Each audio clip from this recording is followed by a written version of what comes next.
सबसे पहले आप जरा इस सामने देखोगे तो लिखा हुआ है भारत विज्ञान यात्रा से एक स्टेटमेंट लिखा है भारत विज्ञान यात्रा। सबसे पहले ये समझते हैं इसका मकसद क्या है, इसका पर्पस क्या है, इसका कार्य का क्या मकसद है ना।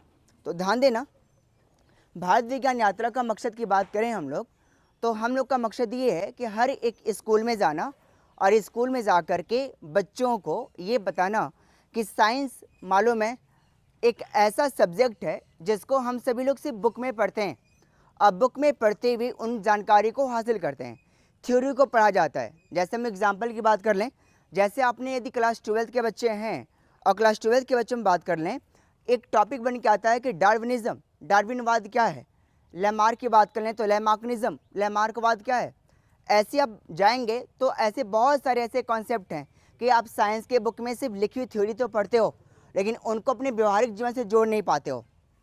जैसे ध्यान दीजिएगा, मैं आपको कहीं और कहीं ना ले जाऊं, आप बचपन में आपने गेम खेला होगा, ये जो सागौन की पत्ती देख पा रहे हो ना बगल में यहाँ पर, इस सागौन की पत्ती का ऊपरी का कोपली भाग, जो ऊपर का सॉफ्ट वाला लीफ है ना, उसको तोड़ोगे ना तो रेड कलर का दिखता है। बचपन में ये गेम खेला होगा आपने, ठीक है। आपने कहा होगा कि आओ एक काम करते हैं, इसमें मैं आपको ब्लड निकाल के दिखाता हूँ। तो आपने वहाँ पे उस लीफ को तोड़ते हो और तोड़ करके अपने इस फिंगर्स पे ऐसे ना और रब करते हो तो उसमें ब्लड जैसा रेड जैसा आता है। वाई, क्यों? सिर्फ आपने बुक में पढ़ लिया। आखिर क्या है यहाँ पे, बायोलॉजी का क्या कौन सा कंसेप्ट है जो वहाँ पे लगने वाला है? ये सारी चीज़ हम लोग बात कर लेंगे अभी, है ना। कौन से पिगमेंट होते हैं और किस पिगमेंट से उसका कलर रेड होता है, ये सारी चीज़ हम लोग बात करने वाले हैं। तो भारत विज्ञान यात्रा का मकसद हमारा यही है कि हम लोग स्कूल में जाएं और स्कूल में जा कर के बच्चों को ये बता पाएँ कि साइंस से बुक में लिखी गई जानकारी नहीं है ना, उसको अपने लाइफ से जोड़ना, उसको अपने आसपास की हर एक वस्तु से जोड़ना, ये हमारा मकसद होता है। ऐसे ही ज़रा ध्यान दीजिएगा, मैं एक प्रैक्टिकली आपको बता दूँ, ध्यान दीजिए। साइंस मैंने कहा हर जगह मौजूद है, हर जगह मौजूद है, कहीं ऐसा नहीं है कि सिर्फ बुक में लिखी गई है। ऐसी जरा देखो, यदि मेरी बॉडी है, मैं कहूँ आपसे कि मेरी बॉडी किससे बनी है, ठीक है, मेरी बॉडी किससे बनी है, तो आपका जवाब होगा सेल से बनी है ना, यस और नो, सेल से बनी है। लेकिन अब एक क्वेश्चन ही आएगा कि सेल भी किससे बना होगा, है ना। तो आंसर निकल के आता है बेटा कि वो एनर्जी एंड मास से मिलकर बनी है। एनर्जी और मास, एनर्जी यानी मास, एनर्जी मतलब ऊर्जा और मास में द्रव्यमान, ये दोनों चीज़ ऐसी हैं जिनसे हमारी क्या है, हर एक वस्तु का निर्माण हुआ है। दुनिया में जितने भी ऑब्जेक्ट हैं, अब ये तो आप ये स्टूल ले लो या फिर ये हमारी ये पाइप ले लो, जितनी भी चीज़ें हैं उनमें दो ही चीज़ें हैं, एक एनर्जी है और एक मास है। इन्हीं दोनों चीज़ों से क्या है, हर एक ऑब्जेक्ट बना हुआ है, ठीक है। तो मैंने कहा साइंस से बुक में लिखी गई नहीं है बेटा, उस वो हमारे हर एक जगह पे। ऐसे बहुत सारे प्रैक्टिकल्स हम लोग देखेंगे, लास्ट तक बने रहिएगा। मैं आपको बताता हूँ, मैं खुद और सर, हम दोनों लोग मिल करके 3 घंटे में आपके अंदर की जो भी चीज़ें हैं, जो भी क्यूरियोसिटी है आपके अंदर, जो भी कोई क्वेश्चन होगा, सारी चीज़ें हम लोग बात करने वाले हैं उसके ऊपर। आपके अंदर जो भी जिज्ञासाएं हैं, जो भी क्वेश्चंस बनेंगे, जो भी डाउट्स बनेंगे, हम दोनों लोग मिलकर क्लियर कर लेंगे, ठीक है। तो भारत विज्ञान यात्रा का मकसद हमारा यही था कि हम लोग स्कूल में जाएं और स्कूल में जा करके बच्चों को साइंस के बारे में बता पाएँ कि साइंस के बारे में जानो और साइंस के हर कंसेप्ट को अपने लाइफ से जोड़ने का प्रयास कर लो, ठीक है। ये हमारा मकसद। ध्यान से मेरी बात को सुनिएगा सभी लोग, फिर हम लोग उस साइंस के बारे में जान करके केमिस्ट्री कुछ हम लोग प्रयोग देख लेंगे। देखना, बात आती है बेटा इंडिया की, तो इंडिया में एक जगह था हम लोगों का जो कि पहले बांग्लादेश हुआ करता था। बांग्लादेश आज है, पहले भारत का हिस्सा था बांग्लादेश, है ना। बांग्लादेश पहले भारत में ही हुआ करता था, है ना। आज तो वो मतलब पूर्वी पाकिस्तान कहलाता है। उसी बांग्लादेश में जो आज हमारा वेस्ट बंगाल है, वेस्ट बंगाल का जो हमारा कैपिटल है कोलकाता, उसी कोलकाता में, है ना, 1 जनवरी 1894, 1 जनवरी 1894 को भारत के एक बहुत बड़े वैज्ञानिक का जन्म होता है। उनका नाम है Satyendra Nath Bose. Everyone listen carefully, everyone, every students are listen carefully, then ask me questions। अब लास्ट तक सुनिएगा और आपके अंदर जो भी क्वेश्चंस है यू डायरेक्ट आस्क मी, है ना। ध्यान देना, आपके अंदर रफ और पेन भी होगा, सारी चीज़ें होंगी, आप जहाँ चाहो तो उसको लिख भी सकते हो, लेकिन लास्ट में आपसे कहूँगा लिखने के लिए, है ना, जो भी चीज़ आप लिखिएगा, लेकिन जब मेरी वो सेकेंड सेशन मेरी आएगी, मैं वहाँ आपको बहुत सारी एक्टिविटी कराने वाला हूँ। ध्यान देना, 1 जनवरी 1894 को जन्म होता है सत्यनाथ बोस का। सत्यनाथ बोस एक ऐसे बच्चे थे, कहा जाता था जब वो मालूम है क्लास लेते थे, उनका दिमाग इतना तेज था। जब वो 10th में पढ़ते थे ना, तो 10th में पढ़ने के साथ साथ उनका दिमाग इतना तेज था कि 12th के मैथ के बुक भी वो सॉल्व कर लिया करते थे। इतने बड़े वैज्ञानिक, इतने बड़े उन जिज्ञासु प्रवृत्ति के थे वो। कहा जाता था जब टीचर्स ना ब्लैक बोर्ड पर क्वेश्चन लिख के जाते थे कि आपको ये कल करके लाना है, तो कल करने के बजाय वहीं पे आंसर टीचर्स को बता देते थे, सर इसका आंसर ये आने वाला है। एक पल भी नहीं लेते थे किसी काम को, ठीक है, छोड़ने में, तुरंत वो सॉल्व कर देते थे। ऐसा उनका दिमाग था सत्यनाथ बोस का। सत्यनाथ बोस पढ़ते रहे और कोलकाता में एक प्रेसिडेंसी कॉलेज है, प्रेसिडेंसी कॉलेज में उन्होंने स्नातक की डिग्री हासिल किया और वहीं पर ही उन्होंने कोलकाता में उन्होंने मालूम है पोस्ट ग्रेजुएट एमएससी भी किया। और एमएससी उन्होंने 2 सब्जेक्ट से किया, मैथ से भी और फिजिक्स से भी। और वहीं पर उनके मालूम है 2 टीचर्स मिले। 2 टीचर्स कौन कौन थे? एक टीचर्स का नाम था मेघनाथ साहा और एक टीचर का नाम था जगदीश चंद्र बोस। ठीक है, इन दोनों लोगों के संपर्क में आए और उन दोनों के संपर्क में आकर के उनको और ज़्यादा ज्ञान की अनुभूति मिली। और वहीं पर मालूम है उन्होंने एक रिसर्च करना शुरू कर दिया। और रिसर्च क्या था? क्वांटम फिजिक्स के ऊपर। क्वांटम फिजिक्स, अभी बात करते हैं क्वांटम फिजिक्स क्या होता है। अब आपसे मेरा सेकंड क्वेश्चन है, कितने फील्ड में नोबेल पुरस्कार दी जाती है? कोई बच्चा मुझे बताएगा? कोई गर्ल्स एंड बॉयज कोई बताए बेटा, नोबेल पुरस्कार क्या है? पहला क्वेश्चन। और सेकंड क्वेश्चन ये बता दो सब लोग, नोबेल पुरस्कार कितने फील्ड में दी जाती है? किसी को पता है? अभी 2025 का नोबेल पुरस्कार अभी दिया गया है। बेटा बताइए सभी लोग, नहीं पता ना? चलो सुन लो, नोबेल पुरस्कार क्या है, पहले इसी बाद में सब लोग सुन लो क्या है नोबेल पुरस्कार। देखिएगा, 1 मिनट का ये टॉपिक है, सुन लीजिएगा, हो सकेगा आपको इसको याद कर लेना। बहुत प्यारा क्वेश्चन है, हर साल दिया जाता है नोबेल पुरस्कार। स्वीडन एक देश है, ध्यान सुनिएगा, बहुत अच्छा कंसेप्ट है ये, बहुत अच्छा नॉलेज वाली चीज आपको मैं दे रहा हूं। स्वीडन एक देश है और स्वीडन एक देश है तो वहां पे एक वैज्ञानिक का जन्म होता है, उनका नाम होता है Alfred Nobel. Alfred Nobel, Alfred Nobel वो वैज्ञानिक थे जिन्होंने एक बम बनाया था, उस बम का नाम था डायनामाइट। अल्फ्रेड नोबेल वो वैज्ञानिक थे जिन्होंने एक बम बनाया था डायनामाइट, और वो इस सोच के साथ बनाए थे कि डायनामाइट मानव के कल्याण में साबित होगा। किस तरीके से? बहुत बड़े बड़े बिल्डिंग्स को यदि हमको गिराना होता है तो मजदूर लगाऊं तो मजदूर उसको 1 महीने 2 महीने तक उसको आराम आराम से तोड़ेंगे, है ना। यदि मैं डायनामाइट रख करके उसमें आग लगा देता हूं तो डायनामाइट विस्फोट करेगा और बिल्डिंग हमारी गिर जाएगी। जो काम हमको 1 महीने में करना है वो काम हमारी 1 पल में हो जाएगी, है ना। डायनामाइट को हम लोग मानव के कल्याण के लिए मैंने बनाया था। डायनामाइट के यूज हम लोग वहाँ भी कर सकते थे।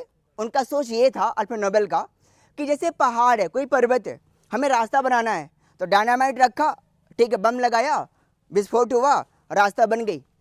इस कल्याण के साथ अल्फ्रेड नोबेल ने उस डायनामाइट की खोज किया था। ठीक है, डायनामाइट की डिमांड बढ़ती गई, डिमांड बढ़ती गई, डिमांड बढ़ती गई, इतना डिमांड बढ़ गया डायनामाइट का, इतना डिमांड बढ़ गया कि हर एक देश में डायनामाइट की डिमांड बढ़ गई। अल्फ्रेड नोबेल ने हर एक देश में कारखाने खोल दिया और कारखाने खोलने के बाद डायनामाइट बहुत ज़्यादा बनना शुरू हो गया। उस डायनामाइट की बिक्री से अल्फ्रेड नोबेल को बहुत ज़्यादा पैसा मिलना शुरू हो गया। वो बहुत ज़्यादा अमीर हो गए, वो इतने रिचेस्ट हो गए, स्वीडन में बहुत ज़्यादा पैसा हो गया। अब पैसा जब ज़्यादा हो गया तो वो मालूम है एक अवस्था थी भाई डेथ होने की, क्योंकि भैया सबको धरती पर कोई आया है तो उनको डेथ होना पॉसिबल है ना। तो जब उनकी एज लगभग इस अवस्था में आ गई थी कि अब उनको वो सोच रहे थे कि मैं अभी धरती पर नहीं रहूँगा, तो उन्होंने पूरी संपत्ति को जितना कमाए थे उन्होंने एक, ठीक है, पेज पे लिखा। मरने से पहले उन्होंने एक लिखा कि जो मेरी जायदाद है, मेरी जो ज़मीन है, मेरे मरने से पहले किसी को मैं मरने से पहले दुनिया में कोई अच्छा काम करेगा तो उसको आप प्राइज के रूप में देते रहना। ठीक है, तो ये सारी चीज़ें होने लगी अल्फ्रेड नोबेल का डेथ हुआ। डेथ होने के बाद से हर साल, ठीक है, अल्फ्रेड नोबेल के द्वारा कमाई गई जो भी पूंजी है, जो भी जायदाद है, उसको हर साल 6 फील्ड में दी जाती है नोबेल पुरस्कार। एक फिजिक्स के फील्ड में, एक केमिस्ट्री के फील्ड में। 6 फील्ड का नाम मैं बोल रहा हूँ 2 बार, सुनिएगा सब लोग ध्यान से। फिजिक्स के फील्ड में, केमिस्ट्री के फील्ड में, इकोनॉमिक के फील्ड में, लिटरेचर के फील्ड में, पीस के फील्ड में और मेडिसिन के फील्ड में। One more time listen carefully everyone. 6 field कौन कौन से हैं? फिजिक्स, केमिस्ट्री, बायो नहीं है, बायो नहीं है। जो बायो ले बच्चे हैं, मैक्सिमम बच्चे ये कंफ्यूज करते हैं कि नोबेल पुरस्कार फिजिक्स में दी जाती है, केमिस्ट्री में दी जाती है, बायो में क्यों नहीं? बायो की जगह जहाँ पर टर्म यूज हुआ उसका नाम है मेडिसिन, है ना, मेडिसिन के फील्ड में दी जाती है। तो फिजिक्स के फील्ड में, केमिस्ट्री के फील्ड में, मेडिसिन के फील्ड में, पीस शांति के फील्ड में, लिटरेचर के फील्ड में और इकोनॉमिक के फील्ड में 6 फील्डों में नोबेल पुरस्कार दी जाती है। और कहा जाता है जिसको नोबेल पुरस्कार मिल जाता है वो उस देश का, है ना, राष्ट्रपति के समान नागरिक माना जाता है। तो ऐसा होता है नोबेल पुरस्कार। ठीक है, जिनको नहीं पता था, आई होप आपको जानकारी पता चल गया होगा। तो सुबह जो हमारे सत्यनारायण बोस थे ना, उन्होंने 1924 में एक पदार्थ की खोज किया था। एक पदार्थ, क्लास 12 वाले बच्चे मुझे बताएं फोटॉन क्या है? हाँ जी बताएं बाबू, खड़े से हो। फोटॉन क्या है? लाइट के पार्टिकल्स का नाम है। वेल डन बेटा, है ना, वेल डन। आपका गुड नेम? सागर यादव। वेल डन बेटा, टेक और सीट। फोटॉन क्या है ना?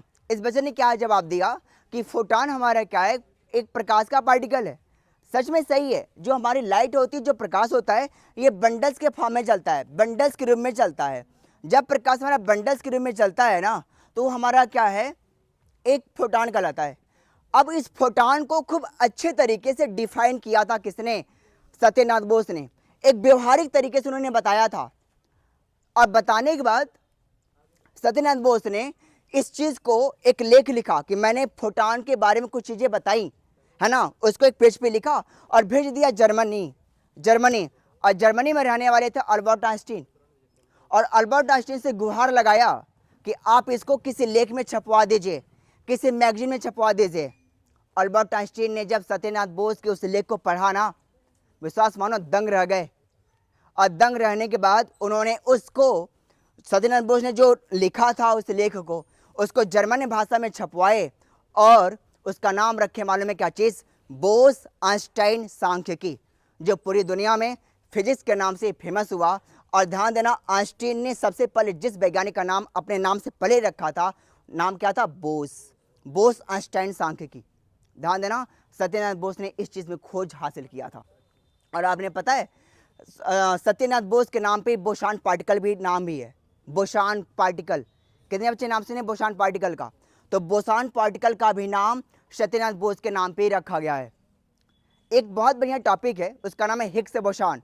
ये हम आपको सेकंड सेशन में बताएंगे, जब ये केमिस्ट्री वाली चीज़ें समाप्त हो जाएंगी तो मैं सेकंड सेशन में आपको बताऊंगा हिग्स बोसान क्या है।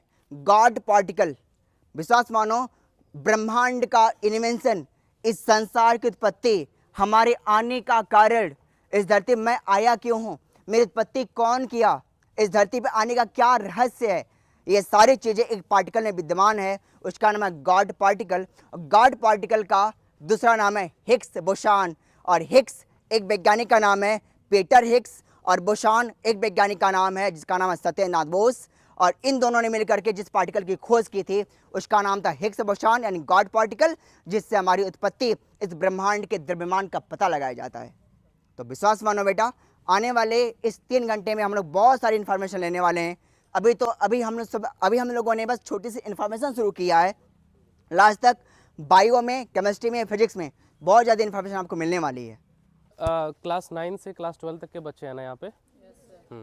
तो क्लास 9th और 12th के बच्चे आपसे, वैसे केमिस्ट्री मुझे नहीं पता आपको अच्छा लगता है नहीं लगता, लेकिन मैं इतना तो ज़रूर जानता हूँ कि केमिस्ट्री आपको अच्छा लगता होगा शायद, मैं ऐसा सोच रहा हूँ। देखो बच्चों, क्योंकि मेरा जो सब्जेक्ट है वो प्रॉपरली केमिस्ट्री है, तो मैं हमेशा बात केमिस्ट्री की ही करता हूँ। कितने बच्चों ऐसे हैं जो यहाँ पे उन्हें केमिस्ट्री बहुत अच्छी लगती है? देखो, नहीं लगती तो हाथ नहीं उठाना, मैं उसके लिए फोर्स नहीं कर रहा। बस पूरे स्कूल में केवल 2 बच्चों को केमिस्ट्री अच्छी लगती है, ये मेरे लिए बहुत बुरी बात है लेकिन ऐसा नहीं होना चाहिए। लेकिन फ़िलहाल अच्छा, केमिस्ट्री में क्या डिफ़िकल्ट लगता है? लाइक केमिकल इक्वेशन, लाइक कहीं पे कोई नाम आ गया, उसका नाम मुझसे प्रोनाउंस नहीं हो रहा है, इथाइलिन डायमीन ऐसे कुछ नाम आ गया, ये दिक्कत होता है। लेकिन एक्चुअली केमिस्ट्री चाहे कोई भी सब्जेक्ट, फिजिक्स हो, बायोलॉजी हो, केमिस्ट्री हो, हर एक सब्जेक्ट अपना खुद का एक एप्लीकेशन है। अगर आप लाइफ में आगे बढ़ना चाहते हो तो आपको तो इन तीनों में से, अगर साइंस के फील्ड से जा रहे हो तो कोई ना कोई एक तो आपके लिए नीड है ही। एक सब्जेक्ट में आपके पास एक्सपर्टीज़ होनी ही चाहिए, होनी चाहिए ना। चाहे आप सपोज करो जेई के थ्रू आप किसी एग्जाम में इनरोल होना चाह रहे हो, आप बीटेक में जाना चाह रहे हो, तो आपका मैथ होना चाहिए, फिजिक्स होना चाहिए, केमिस्ट्री तो होना चाहिए ना स्ट्रांग। अगर आप जेई के एग्जाम में बैठते हो तो बिना इसके तो पॉसिबल नहीं है। अगर आप डॉक्टरी या फिर किसी भी फील्ड में जाना चाहते हो, मेडिकल फील्ड में, तो आपको बायोलॉजी चाहिए, फिर उसके बाद फिजिक्स चाहिए, फिर केमिस्ट्री चाहिए कि नहीं चाहिए? तो ऐसा नहीं है कि आप किसी एक सब्जेक्ट को छोड़ करके आप आगे बढ़ पाओगे। आपका तीनों पर सेम कमांड होना बहुत ज़रूरी है। अगर सेम कमांड है तो पॉसिबल है। आप एग्जामिनेशन में बैठोगे, आप आगे बढ़ोगे, बहुत आगे जाओगे। और जिन बच्चों को साइंस के फील्ड में उतना इंटरेस्ट नहीं है तो आप अपना फील्ड अपने अकॉर्डिंग चूज कर सकते हैं। लेकिन फिलहाल अभी मैं आपके सामने एज ए केमिस्ट प्रेजेंट हूँ, और अभी हम यहाँ पे केमिस्ट्री के बहुत सारे एक्सपेरिमेंट देखने वाले हैं। वैसे पता है ये सब हम लोग करते क्यों हैं? अभी जैसा कि दिशांक सर ने बहुत सारी जानकारी आपको दी, मेन जो उद्देश्य है, ये इंडियन साइंटिस्ट का सपना था। जगदीश चंद्र बोस का नाम आप जानते होंगे, जानते हैं ना? जगदीश चंद्र बोस ने भी ये सपना देखा था कि क्या भारत के स्कूलों में विज्ञान से रिलेटेड बच्चों को डायरेक्ट जानकारी दी जाती, उन्हें बताया जाता है कि विज्ञान का रियल लाइफ में एप्लीकेशन क्या है। सीवी रमन के बारे में आप जानते हो, जिसने फिजिक्स के फील्ड में भारत का पहला नोबेल प्राइज़ लाया था। उनका भी ये सपना था कि भारत के हर एक स्कूल में बच्चों को ये बताया जाए कि साइंस का रियल लाइफ में एप्लीकेशन क्या है, ताकि भारत एक विकसित देश बन पाए। आपको पता है हम आज सपना देखते हैं कि भारत 2047 तक विकसित हो जाएगा, देखते हैं ना? क्या पॉसिबल हो पाएगा आज की इस कंडीशन के हिसाब से? आप मुझे बताओ, आप अपने चारों तरफ देख रहे हो ना, एक विकसित देश बनाने के लिए क्या जरूरत है? एक बेहतरीन टेक्नोलॉजी हमारे पास है अभी, हॉनेस्टली बात करते हैं, अभी है। हम स्पेस फील्ड में बहुत आगे हैं, नो डाउट, हमारे पास इसरो है। हम डिफेंस फील्ड में बहुत आगे हैं, हमारे पास डीआरडीओ है। लेकिन इसरो और डीआरडीओ जिस पर हम गर्व करते हैं, वो कौन चलाता है? Indian scientist. अभी चंद्रयान 3 लॉन्च हुआ था, पूरा भारत गर्व कर रहा था उस बात पे, तो वो किसकी बदौलत था? इसरो की बदौलत। इसरो में कौन कौन कर रहा है? वैज्ञानिक। तो अगर इसरो आगे जा रहा है तो हमारा देश आगे जा रहा है। अगर डीआरडीओ आगे जा रहा है, देश आगे जा रहा है, तो बढ़ाने का काम कौन करेगा? वैज्ञानिक, साइंटिस्ट। जिस देश के पास सबसे बेहतरीन वैज्ञानिक है वो देश उतना ही आगे है। चाहे आप किसी भी विकसित देश की बात कर लो, तो हमें एक साइंटिफिक माइंड की जरूरत है। हमारे भारत देश में एक साइंटिफिक कल्चर की जरूरत है, जिससे निकल करके बच्चे बहुत आगे बढ़ पाए। जब तक हमारे देश में साइंटिस्ट नहीं रहेंगे तब तक हम कैसे ट्रेन, आपने सुना होगा कि जापान में वो बुलेट ट्रेन चलती है, अब तक इंडिया में नहीं है। जापान और भारत लगभग एक साथ आज़ाद हुए देश हैं, तो फिर हमारे पास भी तो होना चाहिए। जापान भारत से बहुत छोटा है कि नहीं है? भारत बहुत बड़ा है, बहुत बड़ा है उससे। क्या हमारे पास आज वो मैगलेव ट्रेन है? नहीं। क्यों नहीं है? क्योंकि हमारे पास टेक्नोलॉजी है उसकी? नहीं। क्यों नहीं है? क्योंकि हमारे पास साइंटिस्ट है? नहीं। आप में से यहाँ पे बैठे बहुत सारे बच्चे क्या साइंस के फील्ड में जाना पसंद करते हो? अभी तो मुश्किल से 2 बच्चों ने हाथ उठाया, उन्हें साइंस केमिस्ट्री अच्छा लगता है। इसमें से कितने हो जो साइंटिस्ट बनना चाहते हो? मुश्किल से एक आध रेयर उठ जाएगा, क्योंकि आपको साइंस के फील्ड में थोड़ी सी दिक्कत होती है। लेकिन यकीन मानो, साइंटिस्ट के फील्ड में या फिर साइंस के फील्ड में एक बहुत बड़ी अपॉर्चुनिटी है, जो आप देश को आगे बढ़ाने के लिए काम कर सकते हो। ये डॉक्टर, ये इंजीनियर, ये बाकी लोगों को थोड़ी देर के लिए साइड करते हैं। जो मेन वर्किंग यूनिट है देश को आगे बढ़ाने वाला, वो रिसर्चर है। वो रिसर्च करेगा तभी आपके देश को नई चीज़ें मिलेंगी। अभी इस साल का नोबेल प्राइज अनाउंस हुआ, आप लोगों ने सुना होगा। नोबेल प्राइज सुना था ना? नोबेल प्राइज क्या इस साल किसी इंडियन को मिला? नहीं मिला। अब ये मत कहना मेरे सामने कि वो विदेशों का वो है प्राइज, इंडिया वाले लेके क्या करेंगे, ये आपके मन में नहीं होना चाहिए। अभी सर ने बताया भी नोबेल प्राइज के बारे में। क्या इंडियन साइंटिस्ट एक भी थे? क्या पिछले 5 सालों से कोई इंडियन साइंटिस्ट को नोबेल प्राइज मिला है? क्या भारत में किसी भी इंसान को पिछले 5 सालों में मिला है? नहीं मिला। क्यों नहीं? क्या हमें उसकी जरूरत नहीं? क्या हम नहीं चाहते कि हम देश में, पूरी दुनिया में कुछ बड़ा काम करें? जरूरी है ना। तो आइए, जब बातें ज़्यादा नहीं करते, हम लोग सीधे केमिस्ट्री के कुछ एप्लीकेशन देखते हैं कि रियल लाइफ में साइंस कैसे इन्वॉल्व होता है। ठीक है, और इसके लिए मैं अखिलेश सर को भी इनवाइट करता हूँ कि थोड़ा साथ देंगे इसमें, क्योंकि हम 2 लोग रहेंगे तो ज़्यादा बेहतर इसको एक्सप्लेन कर पाएंगे। फिलहाल आप लोगों ने कैंडल के बारे में देखा है? कैंडल, कैंडल का मतलब, अच्छा, ऐसा कोई मोमबत्ती देखा है जो खाया जा सकता हो? ईटेबल कैंडल नहीं ना। कैंडल बनता है वैक्स से, और वैक्स को खाया नहीं जा सकता, और वैक्स बनाया जाता है पेट्रोलियम मैटर से। तो मेरे पास एक कैंडल है, मैंने वैसे अभी तुरंत बनाया, आगे वाले बच्चे हो सकता है जान गए हो ये सारी चीज़ें क्या है। तो ये कैंडल मैं एक काम करता हूँ, मैं अपने हाथ में ही लेता हूँ, और पहले हम इस कैंडल को इग्नाइट करेंगे। तो अगर मैं कैंडल जलाऊंगा तो ये जलेगा, शायद दिख रहा होगा आपको। आइए इस कैंडल को हम बर्न करते हैं पहले, फिर इसकी केमिस्ट्री और इसके एप्लीकेशन के बारे में मैं बात करूँगा। पीछे वाले बच्चों को दिख तो रहा है ना, कोई दिक्कत तो नहीं वहाँ से? आप चाहो तो अपना डेस्क इधर कर सकते हो, कोई प्रॉब्लम नहीं है, दिख रहा है ना? ठीक है, इस कैंडल को हम पहले इग्नाइट करते हैं। थोड़ा सा हवा यहाँ पे आसपास ज़्यादा है, थोड़ा इसको अभी हो जाएगा। अखिलेश सर इसको मैं खिलाऊँ? ये आप लोग सजेस्ट करो, मुझे खिलाया जाए? अखिलेश सर आपके ऊपर रिस्क हो सकता है। कोई बात नहीं सर। विज्ञान के लिए देखो आपके सर भी रिस्क लेने के लिए तैयार है। तो ये कैंडल जल रहा है, आपको दिख रहा है ना? ऐसा तो नहीं कि मैं कुछ और कह रहा हूँ, कैंडल जल रहा है। टेक कैंडल सर, और पहले इसे आप बुझा लीजिएगा, फिर उसके बाद खा के बताइए। खाइए। अखिलेश सर के लिए ताली तो होनी चाहिए ना। एक्चुअली अब यहाँ पे देखो, आपको थोड़ा फनी लगा होगा ये, लेकिन यकीन मानो, आप पूरे YouTube को आप सर्च कर लेना, पूरे इंटरनेट को सर्च कर लेना, और देख के बताना क्या कभी इससे पहले देखा है? नहीं। आप भी तो बहुत दिनों से ये काम करते हो, लेकिन पता है ये क्या है? एक सिंपल केमिस्ट्री है। एक्चुअली सर के हाथ में जो है, क्या है सर? केला। केला है ये। क्या है ये? केला। और केले के ऊपर जल क्या रहा था वो इंपॉर्टेंट है। बताऊं क्या है? ट्राई करोगे? ट्राई कर सकते हैं, इसमें कोई रिस्क नहीं है। वो है पीकन नट्स। क्या है? मैं आपको दिखाता हूं कि पीकन नट्स होता कैसा है। हमारे पास यहीं बगल में था ना, ये रहा। This is called pecan nuts. ये जो पीकन नट्स है, ये अमेरिका में ज़्यादा मिलता है, मतलब अमेरिका में इसका उपज ज़्यादा होता है। एक तरीके का ड्राई फ्रूट है। ड्राई फ्रूट आप समझते हो, जैसे कि बादाम होता है, ये काजू होता है, सब होता है ना, वैसे एक ड्राई फ्रूट है। अब इसकी खास बात ये है कि इसके अंदर ऑयलिव इंग्रेडिएंट बहुत ज़्यादा होता है। लाइक ये है ना आपके पास, ऑयलिव इंग्रेडिएंट्स के पास ज़्यादा है, अप्रोक्स 70% तक इसके अंदर ऑयल होता है। अगर इसे आप ऐसे बहुत हाथ से दबाओगे तो इसके अंदर से ऑयल निकलेगा। तो एक्चुअली आपको पता होगा, जो ऑयल होता है वो बर्न होता है। ये जानते हो कि नहीं जानते? ऑयल बर्न होता है ना। क्यों बर्न होता है? क्योंकि वो हाइड्रोकार्बन होता है। क्या होता है? हाइड्रोकार्बन होता है। तो बस वही हाइड्रोकार्बन ये कंबशन में हेल्प करता है।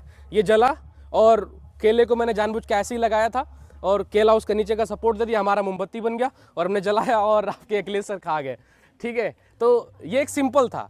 अब रियल केमिस्ट्री में हम आगे आते हैं। बोतल को ऐसे अगर पिचका देता हूँ और मैं कहूँ इसके बाद आप फुला दो, तो फुलाने के लिए आप क्या करोगे? इसके अंदर एयर ब्लो करोगे, फिर उसके बाद ये फूलेगा। लेकिन अगर हम केमिस्ट्री का यूज़ करें तो आपको पता है केमिकल रिएक्शन जब होता है तो वहाँ से गैसेस रिलीज होती है, पता है ना? तो हम वही करने वाले हैं। और यहाँ पे जो मैं पहले यूज़ करने वाला हूँ वो है हाइड्रोक्लोरिक एसिड, और रिएक्शन कराने वाला हूँ सोडियम कार्बोनेट के साथ। Anyone here no what is the chemical formula of sodium carbonate? Yes, anyone stand up please. NaCO3, not Na2CO3. Very good, clap. Na2CO3 is the chemical formula for sodium carbonate. एक होता है sodium bicarbonate, एक होता है sodium carbonate. Bicarbonate में NaHCO3 हो जाता है, वो डिफरेंट है। Sodium carbonate. दूसरा hydrochloric acid. Anyone boys know what is the chemical formula of hydrochloric acid? Stand up please. HCl. Very good, HCl. And when HCl and sodium carbonate react with each other, they form Na2CO3 plus HCl. They form NaCl plus H2O plus CO2। यानी कि वो release कौन सा gas करता है? Carbon dioxide. तो सबसे पहले हम इस बॉटल के अंदर ले लेंगे सोडियम कार्बोनेट। अखिलेश सर आप आगे ही रहिए, आइए। वो एक था ना, हाँ। तो सबसे पहले सोडियम कार्बोनेट जो होता है वो पाउडर जैसा होता है। लाइक मैं आपको दिखा देता हूँ, जैसे आप नमक देखते हो ना, नमक। अच्छा, मैं कह दूँ सोडियम बाइकार्बोनेट जो होता है उसका यूज हम घर में खाने के लिए करते हैं। तो मैं यहाँ पे सोडियम कार्बोनेट की जगह सोडियम बाइकार्बोनेट यूज कर रहा हूँ। बेकिंग सोडा जानते हो आप लोग? What is the chemical formula for baking soda? नहीं, NaHCO3। व्हाट? NaHCO3। तो ये मेरे पास वही है बेकिंग सोडा, जो घर में खाने के लिए यूज करते हैं। ठीक है, रिएक्शन सेम होगा। तो सर प्लीज इस बॉटल के अंदर आप ऐड करिए। और सेकंड इंग्रेडिएंट मैंने क्या कहा चाहिए मुझे, हाइड्रोक्लोरिक एसिड। जैसे हाइड्रोक्लोरिक एसिड, हाँ स्ट्रॉन्ग बहुत कोई दिक्कत नहीं, आप उसके अंदर ऐड करिए, ठीक है। पंच करना पड़ेगा। हाँ पूरा पूरा डालिए ना, कोई दिक्कत नहीं। पंच करना पड़ेगा। पंच मतलब होल करना है, हाँ अभी मैं करवा दे रहा हूँ, आप ऐड करिए। तो अखिलेश सर उसके अंदर सोडियम बाइकार्बोनेट ऐड कर रहे हैं। पूरा सर। हाँ पूरा डालिए।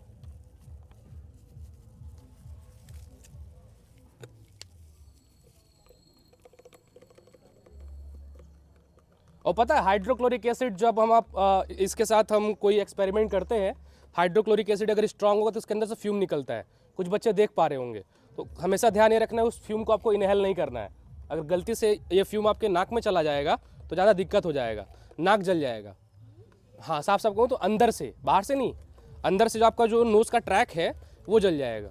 लेकिन क्योंकि अभी ये फ्यूम ना बनाए इसलिए मैं धीरे धीरे ऐड कर रहा हूँ, तो कोई दिक्कत नहीं, ये कॉन्सेंट्रेटेड है। तो अब क्या करने वाले हैं, हम इसके अंदर ऐड करेंगे हाइड्रोक्लोरिक एसिड। और जरा ऐड करते हैं। मैंने कहा रिएक्शन आपको बताया ना, रिएक्शन में क्या बनेगा, NaHCO3 प्लस HCl, ये बनाएगा NaCl, कार्बन डाइऑक्साइड, और क्या बनाएगा H2O का मतलब ही तो होता है ना वाटर।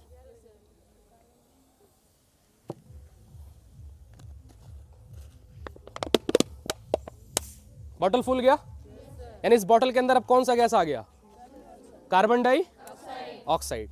अब ये कार्बन डाइऑक्साइड के साथ भी हम एक्सपेरिमेंट करने वाले हैं। वो क्या है समझना, बॉटल को फुलाने के लिए क्या मैंने इसको ब्लो किया, नहीं, सिंपल रिएक्शन यूज किया। मैंने यूज किया सोडियम बाइकार्बोनेट हाइड्रोक्लोरिक एसिड के साथ, तो इसने कार्बन डाइऑक्साइड गैस बनाया। कार्बन डाइऑक्साइड गैस ही बना, ये बॉटल फूलने लगा, आपने देखा ना। तो कोई एक्सटर्नल हेल्प तो हमने लिया नहीं इसमें। अब हम क्या करेंगे, इसके अंदर का पूरा केमिकल हम बाहर निकाल देंगे, हमें बस CO2 से मतलब था। तो ये हमने पूरा का पूरा केमिकल कर दिया बाहर। थोड़ा पानी मिलेगा क्या, ये है ना, डालिए एक उसमें, ठीक है। मैं CO2 को इसके अंदर कैद करके रखता हूँ थोड़ी देर के लिए। अब सेकंड जो इंग्रेडिएंट चाहिए अपने को, हाँ भरिए, इसमें नहीं कोई, बॉटल अभी फूला है ना, इसके अंदर कौन सी गैस है, कार्बन डाइऑक्साइड। अब मैं कहूँ बॉटल को आपको पिचकाना है, प्रेस करना है, तो क्या करोगे, ऐसे करोगे प्रेस तभी ना होगा। लेकिन अब मैं इसे हाथ से टच भी नहीं करने वाला हूँ, मैं इसके अंदर सिंपल सा एक केमिकल ऐड करूंगा जो है सोडियम हाइड्रोक्साइड। क्या है, तो सोडियम हाइड्रोक्साइड अब इसके अंदर जो कार्बन डाइऑक्साइड गैस है उससे रिएक्शन करेगा। तो जब सोडियम हाइड्रोक्साइड कार्बन डाइऑक्साइड से रिएक्शन करेगा तो फिर से क्या बनाएगा, अब रिएक्शन थोड़ा समझना, हम क्या ले रहे हैं NaOH, और फिर क्या ले रहे हैं CO2, तो बनाएगा क्या, सोडियम कार्बोनेट, क्या बनाएगा, और फिर साथ में क्या बनाएगा, वाटर। यानी इसके अंदर का जो कार्बन डाइऑक्साइड है वो पूरा का पूरा रिएक्शन में कंज्यूम हो जाएगा। अगर कार्बन डाइऑक्साइड कंज्यूम हो गया तो क्या बॉटल के अंदर हवा बची रहेगी, जो कार्बन डाइऑक्साइड था वो बचा रहेगा। तो क्या होगा, बॉटल अंदर की तरफ कोलैप्स होगा। वो कोलैप्स क्यों होगा कि अंदर का प्रेशर डिक्रीज होगा, तो बाहर का जो एटमॉस्फेरिक प्रेशर है वो इसके ऊपर अप्लाई होगा, जिस वजह से बॉटल अंदर की तरफ प्रेस होगा। आइए जरा ट्राई करते हैं कि काम करता है कि नहीं। तो हम क्या करेंगे, सोडियम हाइड्रोक्साइड के कुछ पैलेट्स हम इसके अंदर ऐड कर लेंगे, कोई बात नहीं, हो गया। और ऐड करने के बाद बॉटल को मैंने बंद कर दिया, ठीक है। और अब थोड़ा सा हम इसको सेक करते हैं ताकि जो सोडियम हाइड्रोक्साइड है इस बॉटल के अंदर और अच्छे से डिजॉल्व हो जाए। अभी हाथ में नहीं रखा, बॉटल आपको क्या दिख रहा है, हल्का हल्का धीरे धीरे अंदर की तरफ प्रेस हो रहा है। मैं जैसे डिजॉल्व करूंगा इसके अंदर का प्रेशर वैसे डिक्रीज होता जाएगा। जो कार्बन डाइऑक्साइड है वो इस सोडियम हाइड्रोक्साइड के साथ कंबाइन होगा और बनाएगा क्या, सोडियम कार्बोनेट। क्या बनाएगा, और प्रेशर डिक्रीज होने की वजह से जो बाहर का एटमॉस्फेरिक प्रेशर है वो इसके ऊपर अप्लाई होगा। क्या देख रहे हो, क्या कोई मैजिक जैसा नहीं है। अगर मेरी जगह, अगर साइंस की जगह कोई और है तो क्या कहेगा, ये याद, वो कहेगा देखो देखो मैंने तो बिना हाथ से टच किए बोतल को पिचका दिया, अब बताओ ये जादू है कि नहीं। हाँ ऐसा है कि नहीं। लेकिन ये इन रियलिटी क्या है, प्योर साइंस। हमने इसे ब्लो करने के लिए, फुलाने के लिए भी हमने केमिकल यूज़ किया, और इसे पिचकाने के लिए हमने क्या यूज़ किया, केमिकल। Simple chemistry. केमिस्ट्री आप समझ गए ना। शुरुआत में हमने क्या बनाया, कौन सी गैस इसके अंदर, कार्बन डाइऑक्साइड, और वही कार्बन डाइऑक्साइड हमने अब यहाँ पे कंज्यूम कर लिया, किसके थ्रू, सोडियम हाइड्रोक्साइड के थ्रू। तो ये आपने पहली बार देखा, इससे पहले कहीं देखा, तो ये क्या है, केमिस्ट्री। क्या है, केमिस्ट्री। कॉपर सल्फेट का जो कलर होता है वो वाइट होता है, कैसा होता है, ये कैसा दिख रहा है, क्या वाइट है। अब यहाँ पे समझो, ये कॉपर सल्फेट प्योर नहीं है, इसके साथ वाटर कंबाइन है। कॉपर सल्फेट का फॉर्मूला होता है CuSO4, लेकिन ये CuSO4 नहीं है, ये क्या है, CuSO4.5H2O, यानी इसके साथ कौन कंबाइन है, वाटर। अगर आप इसे गर्म कर दोगे ना कॉपर सल्फेट को, आपके पास है ये स्कूल में तो आप ट्राई करके देख लेना, आप इसे जब गर्म करोगे तो ये वाइट हो जाएगा, जैसा नमक नहीं होता है सेम वैसे ही हो जाएगा। तो क्योंकि इसके अंदर वाटर डिजॉल्व है, वाटर इसके साथ ऐड है, इसने अपना एक कॉपर कॉम्प्लेक्स बनाया है, उस कॉपर कॉम्प्लेक्स में जो लाइट उसके ऊपर पड़ रही है उसका जो फ्रीक्वेंसी निकल रहा है वो ब्लू रेंज में निकल रहा है, इसीलिए इसका कलर कैसा है, ब्लू। तो ये कॉपर सल्फेट पेंटाहाइड्रेट है, सिर्फ कॉपर सल्फेट नहीं है। तो और जरा कॉपर सल्फेट को हम वाटर के अंदर पहले डिजॉल्व करते हैं, डिजॉल्व करिए किसी चीज़ से, ध्यान से कुछ खराब ना हो। तो कॉपर सल्फेट को जब हम डिजॉल्व करेंगे तो एक सोल्यूशन बनाएगा, वो सोल्यूशन कैसा दिखेगा आपको, ब्लूइश। कैसा दिखेगा, ब्लूइश समझते हो आप, ये रहा सर ग्लास रॉड, धुल लीजिएगा, हाँ वो है आपके पास।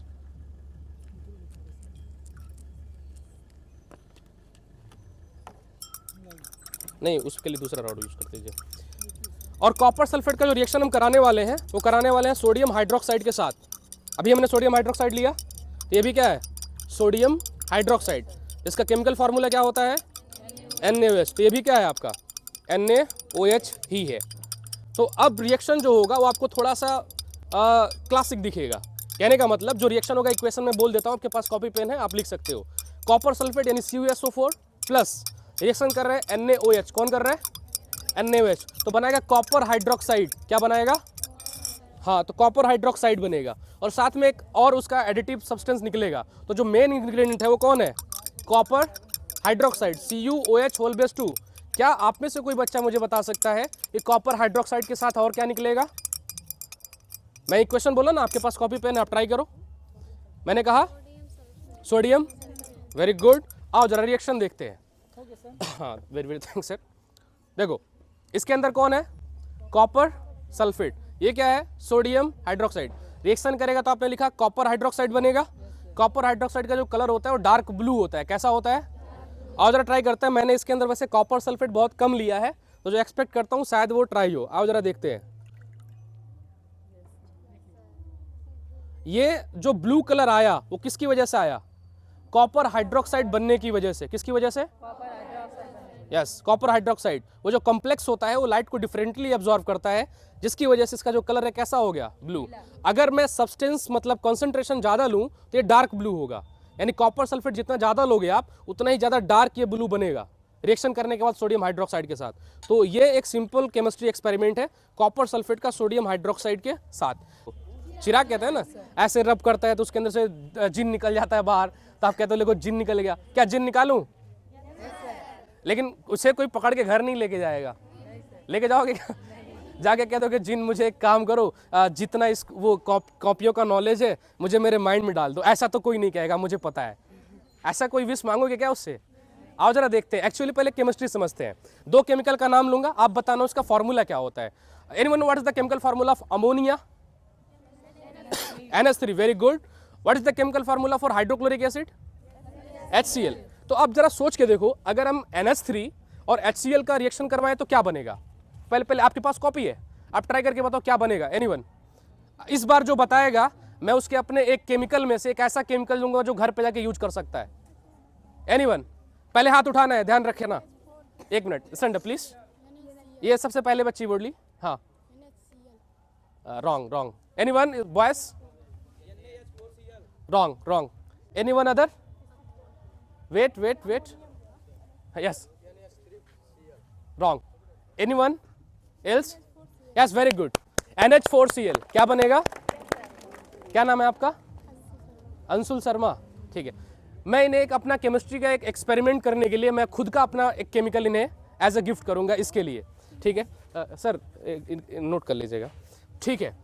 तो रिएक्शन देखते हैं। हमें क्या चाहिए, अमोनिया।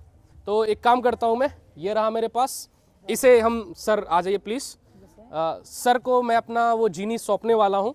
तो ये मेरे पास है अमोनिया सोल्यूशन, ठीक है, NH3 सोल्यूशन। नहीं नहीं कोई नीड नहीं है, डायरेक्ट हम ऐड करेंगे। ये ले लिया हमने, ठीक है। और दूसरा जो केमिकल है वो कौन है, हाइड्रोक्लोरिक एसिड। क्या लेने वाले हैं, तो मैंने फिर समझाया कि इसके साथ हैंडल करते समय ध्यान ये देना है कि इसका जो फ्यूम निकलता है वो आपके नाक के रास्ते अंदर न जाए। अगर नाक में जाएगा तो क्या होगा, नाक जल जाएगा। तो घर पे जाओगे तो मम्मी पूछेगी ये जला हुआ नाक लेके कहाँ से आए। हाँ लोग कहते हैं कि नाक कट जाता है, लेकिन यहाँ पे नाक क्या होता है, जल जाता है, ये रिस्क है। ठीक है, आओ जरा आप ट्राई करते हैं। इसका रिएक्शन हम करवाते हैं अमोनिया सोल्यूशन के साथ। अब ये जो फ्यूम निकल रहा है वो थोड़ी देर में निकलना बंद हो जाएगा। आओ जरा ट्राई करते हैं। दिख रहा है कुछ आपको? नहीं, एक्चुअली जो रिएक्शन हुआ देखो, मैंने दोनों को मिलाया भी नहीं है। बिना मिलाया क्या ये व्हाइट निकाल रहा है? ये रिएक्शन हो रहा है दोनों में। इसमें क्या है? हाइड्रोक्लोरिक एसिड हो रहा है, क्या है? अमोनिया। रिएक्शन करके क्या बना रहा है? Ammonium chloride. क्या बना रहा है? NH4Cl, जो एक तरीके का साल्ट है, जो न्यूट्रल होता है, नहीं है ये। अगर आप चाहो कि आपको अचानक से जीनी बाहर निकालना तो भी कर सकते हो। देखो ये भी एक मैजिक के जैसा है। लोग बार बार, मैं मैजिक इसलिए वर्ड यूज करता हूं क्योंकि आज का जो हमारा ये सिस्टम है, जिस स्टेट में हम लोग रहते हैं, हमारे चारों तरफ के जो लोग हैं वो विज्ञान से ज़्यादा जादुओं पर भरोसा कर लेते हैं। मैंने देखा है वो ये वाला करते हुए किसी को जादू, तो मैं इसलिए कह रहा हूँ। एक्चुअली क्या है? Chemical reaction. समझ जाना, जहाँ पर कोई आपको ऐसी चीज़ दिखती हो जिसके बारे में लगता हो कि दुनिया में हो ही नहीं सकता, समझ जाना कि वहाँ पे कौन है? केमिस्ट्री। तो ये वही है। This is ammonia, this is hydrochloric acid, when react with each other form ammonium chloride, NH4Cl। आओ जरा पूरा का पूरा जीनी एक साथ बाहर निकालता हूँ। नहीं, कैप नहीं लगाना है। दिख रहा है क्या जीनी मेरे हाथ में है? तो ये वही रिएक्शन है जिसका यूज करके हम केमिकल जिन बनाते हैं। दिख रहा है ना? तो नाम है एक्सपेरिमेंट का, लेकिन एक्चुअली ये क्या है? एक तरीके का रिएक्शन है।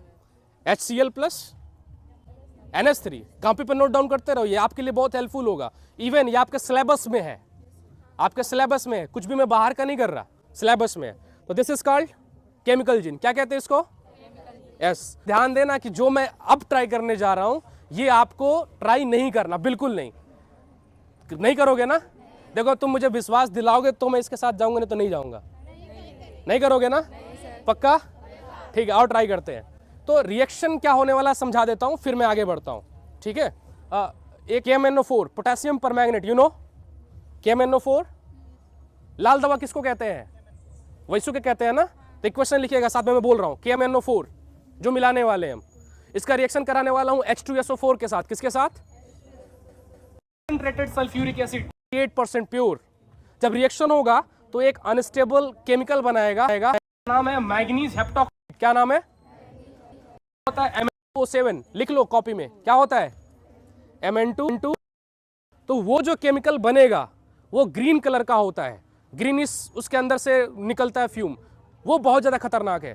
इवन अगर उसके कांटेक्ट में आपका ये बाल एक छोटा सा अगर पड़ जाता है ना, तो भी वो ब्लास्ट कर जाएगा। इवन बनाते समय भी ब्लास्ट कर सकता है। मैं ये नहीं कह रहा कि बाद में होगा, जैसे ही मैंने उसको बनाया तुरंत भी ब्लास्ट कर सकता है। इवन एक कागज छोटा सा डालोगे तब भी वो ब्लास्ट कर सकता है, एक्सप्लोजन हो जाएगा। समझ रहे हो? इसलिए आप ट्राई नहीं करना, कभी भी ट्राई नहीं करोगे ना। एज ए केमिस्ट्री एक्सपेरिमेंट मैं आपको दिखा रहा हूं, ये चीजें आप समझोगे कि how chemical reaction occurs in our daily life and how chemical reaction occurs in the syllabus. तो वो हम देखने वाले हैं। और इसके लिए हमें क्या चाहिए? हेल्प चाहिए अखिलेश सर का। और सबसे पहले, नहीं हाथ में नहीं करना है सर इसके लिए वो वाला ला दीजिएगा मेज। उसको हम यहाँ पे रखेंगे बीच में, आप लोगों से काफ़ी दूर होगा ये। ठीक है, ये रहा। हमें चाहिए होगा पोटेशियम परमैंगनेट, ये रहा KMnO4। पाउडर बन जाएगा क्या? कोई पीस देगा? बन जाएगा सर, क्यों नहीं? रुकिए, H2SO4 निकालिएगा किसी बीकर में। H2SO4। हाँ, ये आपके पास है पोटेशियम परमैंगनेट। वैसे ये ब्लैक दिखता है बच्चों को, वहाँ दिख रहा है तुम्हें? एक मिनट, वैसे ये तो ब्लैक है, ब्लैक में क्या करना है? दिख रहा है, लेकिन ये ब्लैक नहीं है, ये डार्क पिंक है। पिंक समझते हो? गुलाबी। तो ये गाढ़ा गुलाबी है। अब क्योंकि इसके क्रिस्टल बहुत ज़्यादा हैं इसलिए वो ब्लैक दिख रहा है। अभी पानी में डालोगे ना आप इसे तो वो पिंक कलर का बनाएगा। समझ रहे हो? अच्छा मैं डाल के दिखा भी देता हूँ। दिख रहा है ना ब्लैक है ये, लेकिन ब्लैक नहीं है, ये डार्क पिंक है। कैसा है? अच्छा रुको, मैं काम करता हूँ, ध्यान से सर, ध्यान से। बताइए कितना? थोड़ा और ले लीजिए, कोई दिक्कत नहीं, थोड़ा ध्यान से। लेकिन रहने दे, छोड़ दे। मैं आपको पहले से मिक्स करके दिखा देता हूँ ताकि ये कंफ्यूजन दूर हो जाए कि ये ब्लैक है। ये है KMnO4। हाँ, मैंने बहुत छोटा क्रिस्टल लिया, वो आपको दिख भी नहीं रहा होगा। दिख रहा है क्या? नहीं। ये कैसा है ना? तो मैंने कहा वो डार्क पिंक है, वो ब्लैक दिख रहा था लेकिन ब्लैक नहीं है। कैसा है? Dark pink. तो ये है। रिएक्शन आओ कराते हैं उसका सल्फ्यूरिक एसिड के साथ। कुछ और तो नहीं था ना इसमें? नहीं सर, एकदम। ध्यान देना बच्चे, ये एक ऐसा रिएक्शन है जो आपको ट्राई नहीं करना चाहिए। देखो ये रिएक्शन ये डालते भी एक्सप्लोड हो सकता है, नहीं होगा तो फिर मैं अपने रिएक्शन को जिस प्रोसेस में है उस प्रोसेस में आगे बढ़ाऊंगा। ठीक है, नहीं आप लोग को ट्राई नहीं करना, मैं आपको पहले दिखा देता हूँ।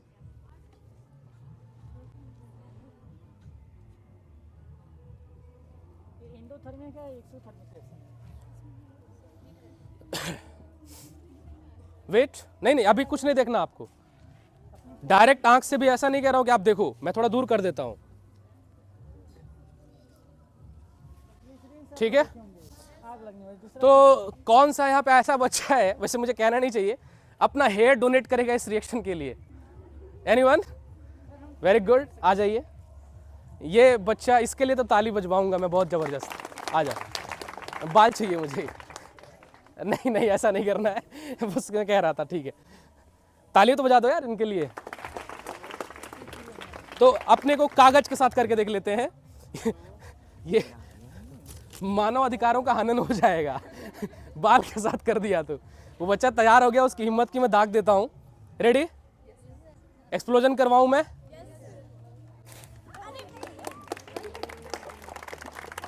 डरो नहीं, ये नहीं, ऐसा नहीं। आइए सर प्लीज, ये खतरों वाला काम है, सर करेंगे ना? ठीक है, कुछ करना नहीं है सर, एल्कोहल ऐड करना है। एल्कोहल कहाँ रखे हैं सर? तो सर एल्कोहल कहाँ है? Ammonia liquid. ठीक है, आप निकाल के सर को दे दीजिए। ड्रॉपर है ना? ड्रॉपर दे दीजिए ना, ड्रॉपर दे दीजिए। ये नहीं है तो फिर कैसे डालेंगे ये? हाँ कुछ है वैसा, कुछ जुगाड़ देखिए। चलिए ठीक है, तब तक मैं रिएक्शन करता हूँ। आप सोच के देखो क्या हो अगर हम Mn2O7 में एल्कोहल मिला दें। क्या मिला है? एल्कोहल का फॉर्मूला C2H5OH, एथेनॉल, जिसकी मैं बात कर रहा हूँ। तो जब मैग्नीशियम हेप्टॉक्साइड है वो एक स्ट्रॉन्ग ऑक्सीडाइजिंग एजेंट है, जैसे ही वो एल्कोहल के कांटेक्ट में आएगा तो एल्कोहल एक रिड्यूसिंग एजेंट है, तो एल्कोहल ऑक्सीडाइज होगा, जिससे वो बनाएगा कार्बन डाइऑक्साइड और वाटर। और कार्बन डाइऑक्साइड जब बनेगा तो कार्बन और ऑक्सीजन के बीच में डबल बॉन्ड होता है। उस बॉन्ड के फॉर्मेशन और वाटर के बीच बॉन्ड के फॉर्मेशन की वजह से एनर्जी ज़्यादा रिलीज होगा, यानी धमाका बड़ा होगा। तो सर तैयार रही, आइए ट्राई करते हैं। एक और प्लेट डालने वाला कुछ जुगाड़ बना सर इस बात को, दिस इज सो रिस्की, तो ये ट्राई नहीं करना। ठीक है, आओ जरा पहले रिएक्शन को मैं बना लूं।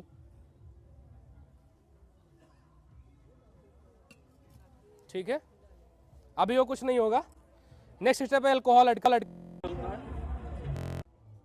वो तो अमोनिया है। हाँ ये रहा। तो ऐड कैसे किया जाएगा सर? डरिएगा नहीं।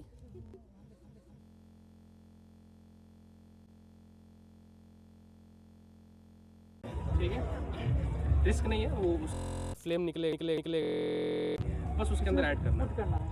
हाँ मैं और कम कर देता हूँ आपके लिए ज़्यादा नहीं, मैंने बहुत कम कर दिया।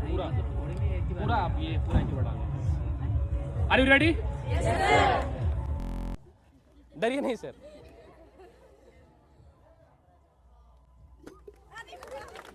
नहीं डरिए, नहीं डरिए।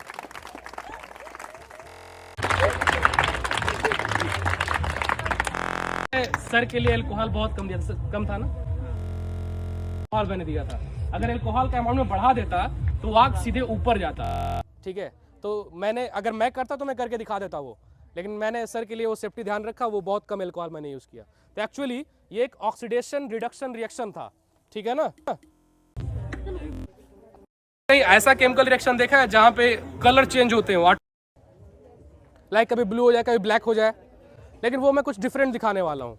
अगर मैं उसे टच करूँगा तो कलर चेंज होगा, छोड़ दूंगा तो दूसरा कलर हो जाएगा। शायद वो आपने नहीं ट्राई किया होगा, तो मैं वो आपको दिखाता हूँ। तो सबसे पहले हमें एक राउंड बॉटम फ्लास्क चाहिए सर प्लीज ये। और इस राउंड बॉटम फ्लास्क ये भी सर हटवा देता रहता। इसके अंदर क्या है?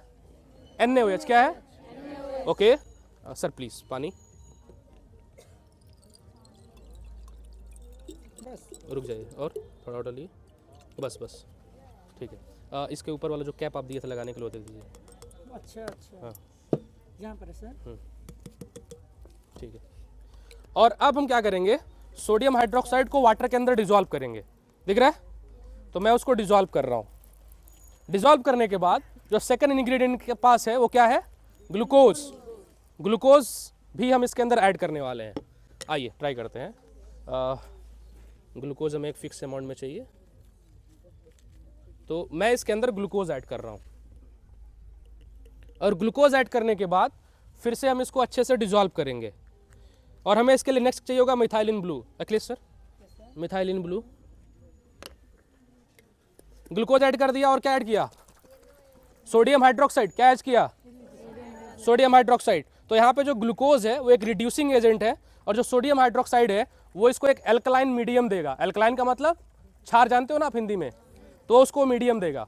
और डिजॉल्व करने के बाद हम इसके अंदर ऐड करेंगे मिथाइलिन ब्लू, जो एक रेडॉक्स इंडिकेटर है। इंडिकेटर, एक दूसरा वाला भी सर जार था ना इसमें का, राउंड बॉटम वाला, हाँ है सर, कहाँ है? यहाँ पर है। हाँ दीजिएगा। इसमें कुछ सोडियम हाइड्रोक्साइड रह गया तो इसलिए इसमें कर देता हूँ। इसके बाद कराना दूसरा। हाँ करवा दीजिए। और इसके अंदर हम ऐड करेंगे मिथाइलिन ब्लू। मिथाइलिन ब्लू के नाम में क्या है? ब्लू। क्या है? इसका कलर कैसा होगा? ब्लू। और जरा इसको चेक करते हैं। अखिलेश सर ये ओपन नहीं है, इसमें थोड़ा निडल कुछ हो। हाँ रंग बदलना देखना अच्छा लगता है। रंग बदलना अच्छा लगता है। दीपावली का टाइम है, घर पे काम तो किया नहीं होगा आप लोगों ने, तो पापा ने रंग नहीं बदला आपके चेहरे का? ट्राई नहीं किया? ट्राई करके देखना चाहिए सारी चीज़ें। आइए चेक करते हैं। हो गया सर, थैंक यू सर। अब मिथाइलिन ब्लू मैं इसके अंदर ऐड कर रहा हूँ। 1 2 ड्रॉप्स एनफ, ठीक है। और इसे हम थोड़ी देर के लिए छोड़ देंगे, ऐसे ही इसे थोड़ी देर के लिए हम छोड़ देंगे। तब तक छोड़ देंगे जब तक कि उसका पूरा का पूरा जो कलर है वो गायब ना हो जाए। तो अभी ये टाइम लेगा कलर गायब करने के लिए। आप अपने हाथ में ले लो, ऐसे कोई दिक्कत नहीं, इसकी जिम्मेदारी आपके हाथ पर है। कलर गायब करवा देना है। गायब हो रहा है क्या? दिख रहा है? बच्चे के अंदर जादू तो है, जादू है नहीं है? अब जो रियल केमिस्ट्री है, जादू नहीं कहेंगे कभी भी। अगर मैं जादू कह रहा तो आप मुझे हर बार करेक्ट करना। मैं जादू बोलूं तो आप क्या बोलोगे? केमिस्ट्री। अभी है, अब रियल केमिस्ट्री की बारी अब है। क्या होगा जब मैं इसे सेक करूंगा?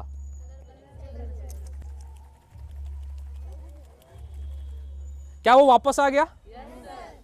उससे मैं फिर से भेज देता हूं, लीजिए वो जादुई शक्ति आपके पास है।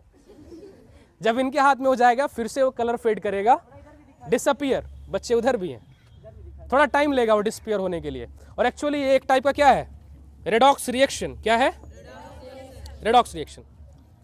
अभी मैं इसे 3 और 4 डिफरेंट अलग अलग कलर्स में परफॉर्म करने वाला हूँ। जादुई शक्ति काम कर रहा है, ये तो मानना पड़ेगा। इनके हाथ में जैसे ही जा रहा है वो कलर गायब, ठीक है।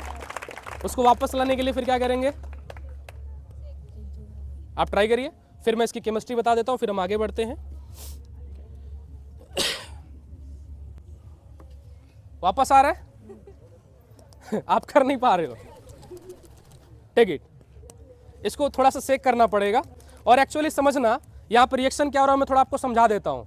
इसके अंदर ग्लूकोज था, और जैसे ही मैंने इसके अंदर सोडियम हाइड्रोक्साइड ऐड किया तो ग्लूकोज कन्वर्ट हो गया ग्लूकोनिक एसिड में। किसमें? In the presence of methyl, ये क्या था आपके पास? Methylene blue. In the presence of methylene blue, तो वो किस में कन्वर्ट हुआ? ग्लूकोनिक एसिड में। और जो मिथाइलिन ब्लू है, जब इसके अंदर ग्लूकोज है और सोडियम हाइड्रोक्साइड है तो ये ल्यूकोमिथाइलिन ब्लू में कन्वर्ट हो जाता है। किसमें? ल्यूकोमिथाइलिन ब्लू। और जो ल्यूकोमिथाइलिन ब्लू होता है वो कलरलेस होता है, इसीलिए धीरे धीरे इसका जो कलर है वो गायब हो जा रहा है। और जैसे हम इसको सेक कर रहे हैं तो इसके ऊपर ऑक्सीजन है, क्योंकि एटमॉस्फेयर में ऑक्सीजन होता है, तो ऑक्सीजन फिर से इसमें कंबाइन हो रहा है, और जो हमारा ल्यूकोमिथाइलिन ब्लू है वो फिर से मिथाइलिन ब्लू में कन्वर्ट हो जा रहा है। इसीलिए इसका जो ब्लू कलर है वो फिर से अपीयर हो जा रहा है। ठीक है, समझ गए केमिस्ट्री? क्या मैं फिर से रिपीट करूँ आपके लिए? समझ लेना। क्या यूज किया मैंने? ग्लूकोज, सोडियम हाइड्रोक्साइड और मिथाइलिन ब्लू। तो ग्लूकोज, मिथाइलिन ब्लू और सोडियम हाइड्रोक्साइड के रिएक्शन करने के बाद ग्लूकोनिक एसिड का फॉर्मेशन करता है। और वो जो ग्लूकोनिक एसिड है, ठीक है ना, ग्लूकोनिक एसिड, वो ये जो मिथाइलिन ब्लू है उसको कन्वर्ट करता है किसमें? ल्यूकोमिथाइलिन ब्लू। किसमें? और ल्यूकोमिथाइलिन ब्लू का कलर कैसा होता है? कलरलेस। कैसा होता है? और जैसे ही फिर हम इसको सेक करते हैं तो इसके ऊपर जो ऑक्सीजन प्रेजेंट है एटमॉस्फेयर का, उससे वो रिएक्शन करता है, और रिएक्शन करने के बाद ल्यूकोमिथाइलिन ब्लू फिर से किससे में कन्वर्ट हो जाता है? मिथाइलिन ब्लू में। किसमें? और फिर से वो कलर वापस आ जाता है। समझ गए? क्या इसको और इंटरेस्टिंग बनाया जाए? क्या इसमें मैं 3 से 4 कलर प्रिपेयर कर दूं? आज जरा ट्राई करते हैं। तो सर वो जो पहले मैं क्या ऐड कर रहे हैं? सोडियम, हमने सोडियम हाइड्रोक्साइड ले लिया, ठीक है। हाँ, अरे अभी को आपने दिया, ये तो बड़ा छोटा है ये। हाँ। ठीक है, दूसरा केमिकल क्या यूज करना है अपने को? ग्लूकोज। तो एक और जरा होगा। क्या अच्छा रुकने दीजिए।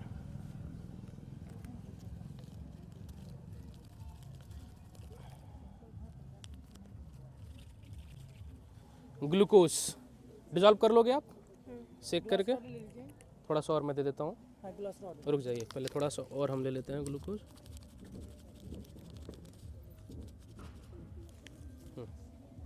अब डिजॉल्व करिए। ठीक है, वही रिएक्शन जो थोड़ी देर पहले हुआ था, सेम वही सब कुछ कर रहा हूँ। थोड़ा सा एक स्टेप मैं चेंज करूंगा और उसकी वजह से इसकी पूरी केमिस्ट्री चेंज हो जाएगी। सर एक और था आपके पास, फिनाफ्थलीन। फिनाफ्थलीन है हाँ दे दीजिए। वहाँ पर है सर, वहाँ देखिए। हाँ बड़ा कम है, चलिए काम हो जाएगा अपना। हाँ, सर चलिए बहुत बहुत शुक्रिया, दीजिए मैं डिजॉल्व कर देता हूँ। कैप था ना इसके ऊपर, थोड़ा सा इसको हम और डिजॉल्व कर देंगे, फिर उसके बाद हम मिथाइलिन ब्लू ऐड करेंगे। जो रिएक्शन होगा आधा तो आप समझ गए ना, पूरा ये वाला स्टेप क्या क्या हुआ कैसे हुआ, मैंने आपको बोला। आपके पास कॉपी है तो आप उसमें लिख भी लीजिएगा। ठीक है, डिजॉल्व हो गया, थोड़ा सा और रह गया है। सर ये दूसरा वाला राउंड बटन कहाँ है? साफ नहीं कराया? ओ बस गिरा के पानी दे दीजिए उसमें का। वाश कर दें। हाँ, नहीं नहीं हो जाएगा, बस यही मुझे डालना है। ठीक, अब क्या ऐड करने वाले हैं हम? Methylene blue. क्या है ये? कलर कैसा होगा? 1 2 3 4। ओके, अब हम क्या करेंगे? इसके कलरलेस होने का वेट करेंगे और उसके बाद हम ऐड करेंगे phenolphthalein. You know what phenolphthalein? Phenolphthalein base में जो फिनोप्थलीन का कलर होता है वो कैसा होता है? पिंक। कैसा होता है? Very good. तो अब एक बात बताओ, क्या हमने इसके अंदर सोडियम हाइड्रोक्साइड यूज किया है? सोडियम हाइड्रोक्साइड एसिड होता है कि बेस होता है? बेस ना। तो बेस में अगर फिनोप्थलीन डालूंगा तो कौन सा कलर आएगा? पिंक। कैसा आएगा? आओ जरा चेक करते हैं। हो गया कलरलेस। ये स्टेप थोड़ा ध्यान से देखना, ये वाला स्टेप मैं अलग से ऐड कर रहा हूं।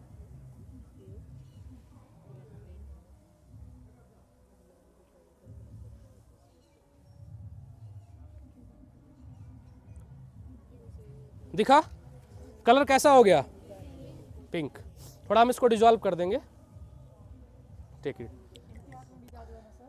नहीं, अब इनके हाथ में दे रहा हूं नेक्स्ट एक्सपेरिमेंट को परफॉर्म करने के लिए। Take it. ठीक है, एक्सपेरिमेंट को कंडक्ट करने से पहले पानी दे दीजिएगा मुझे।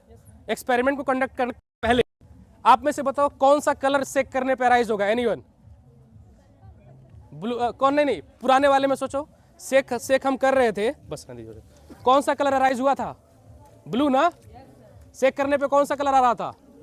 सेक करिए, ट्राई करिए, हाथ अच्छे से ऊपर पकड़ लीजिएगा। हाँ, कलर आप चेक करिएगा कौन सा आ रहा है। क्या ब्लू वापस आ गया? वेट, बस छोड़ दीजिए। अब फिर ये रिएक्शन रिवर्स होगा और रिएक्ट होने के बाद जो इसके अंदर का जो कलर था आपने पिंक देखा, फिर से वो क्या होगा? एराइज होगा, फिर से एराइज होगा। आ गया? अब जैसे जितनी बार आप ट्राई करोगे ये उतनी बार पिंक होगा, उतनी बार ब्लू होगा। This is chemistry. ये कैसा है? नहीं, कैसा कलर कैसा है? ब्लू है। ठीक है, थोड़ी देर के लिए वेट करते हैं, कैसा हो जाएगा? पिंक। तो एक्चुअली पूरा जो प्रोसेस था जहां तक ये ब्लू हो रहा है वो वही है। जब यहाँ पे जो ग्लूकोज है वो सोडियम हाइड्रोक्साइड के अंदर का जो OH है उसको कंज्यूम कर रहा है। जब OH लो होगा तो ये बेस से किससे हो जाएगा? एसिडिक मीडियम में इसका जाएगा। अगर मैं कहूँ इसके अंदर से OH आयन कम हो रहे हैं तो बताओ उसका बेसिक नेचर डिक्रीज होगा ना। और बेसिक नेचर डिक्रीज जब हो जाएगा एसिडिक मीडियम में, फिनोप्थलीन कैसा होता है? कलरलेस। तो बस वही हो रहा है, सिंपल। This is chemistry. सही है आपके लिए? समझा ना इसकी पूरी केमिस्ट्री? तो ये केमिस्ट्री है। तो सिर्फ लोग नहीं रंग बदलते, रियल केमिस्ट्री काम करता है। ठीक है, टेक इट। और मिल्क के अंदर जो प्रोटीन होता है बेसिकली उसी से पनीर का फॉर्मेशन होता है, जो रियल पनीर होता है। तो अब मार्केट में लोग क्या करते हैं कि एक नकली पनीर बनाने का क्रेज चल चुका है। आप लोगों ने अगर न्यूज़ सुनते होगे, आप अगर न्यूज़ सुनते होगे, सुना होगा अभी पिछले एक हफ्ते पहले ही, दीपावली शुरू मतलब अभी हो गया है, लेकिन एक हफ्ते पहले ही यूपी में ही एक जगह लगभग 500 किलो नकली पनीर पकड़ा गया है। कितना? 500 kg। सोच के देखो, क्या वो दूध से पनीर बना के बेच रहे हैं? आज भी मार्केट में 100-200 रुपए किलो पनीर बेच देते हैं लोग। किस हिसाब से? भाई कौन से भैंस का दूध लाते हो भाई 200 रुपए किलो पनीर बेचते हो? तो वहां पे सीधी सी बात है, क्या यूज होता है? केमिकल। क्या यूज होता है? तो मैं अभी वो क्या डेमोन्स्ट्रेशन बताने वाला हूँ सिंपल, कि कैसे हम नकली पनीर को पहचान सकते हैं। एक्चुअली जो नकली पनीर होता है इसका मतलब ये नहीं कि पूरा का पूरा केमिकल से ही बनता है, उसको बनाने में भी मिल्क यूज होता है। जैसे मान लो आपको 1 kg पनीर बनाने के लिए लगभग 10 लीटर मिल्क, अप्रोक्स में ले रहा हूँ, एग्जैक्ट नहीं बोल रहा मैं, लगभग 10 लीटर आपको मिल्क लगता है 1 किलो पनीर बनाने के लिए, ऐसा एज्यूम मैं कर रहा हूँ। तो सपोज करो जब नकली पनीर बनाओगे तो आप उसी 10 लीटर मिल्क में ही आप 5 kg पनीर बना दोगे, 10 kg पनीर बना दोगे। तो कैसे? हम उसके अंदर एक्स्ट्रा कुछ ऐड करते हैं ना, तो उसके अंदर जो ऐड करने वाला जो कॉमन एक इंग्रेडिएंट है वो है स्टार्च। वो क्या है? स्टार्च है। स्टार्च का मतलब आप समझते हो? नहीं समझते स्टार्च के नाम से? आप लोगों ने मैदा सुना है हिंदी अपनी भाषा में? तो बस वही, उसी को हम स्टार्च कहते हैं।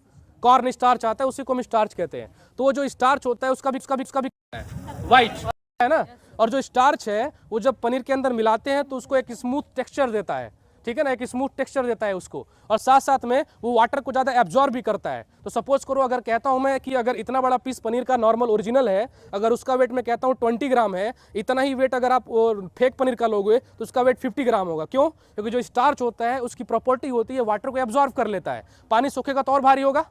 तो यही रीजन है। पहचानने का तरीका क्या है? Iodine test. क्या है? Iodine test. जो आयोडीन है जब स्टार्च से रिएक्शन करता है तो एक ब्लैक सब्सटेंस का फॉर्मेशन करता है, यानी स्टार्च और आयोडीन मिलेगा तो कौन सा कलर आएगा? ब्लैक। आए जरा ट्राई करते हैं। Akhilesh sir please. Akhilesh sir के हाथ में पानी नहीं डाला, 1 मिनट, 1 मिनट।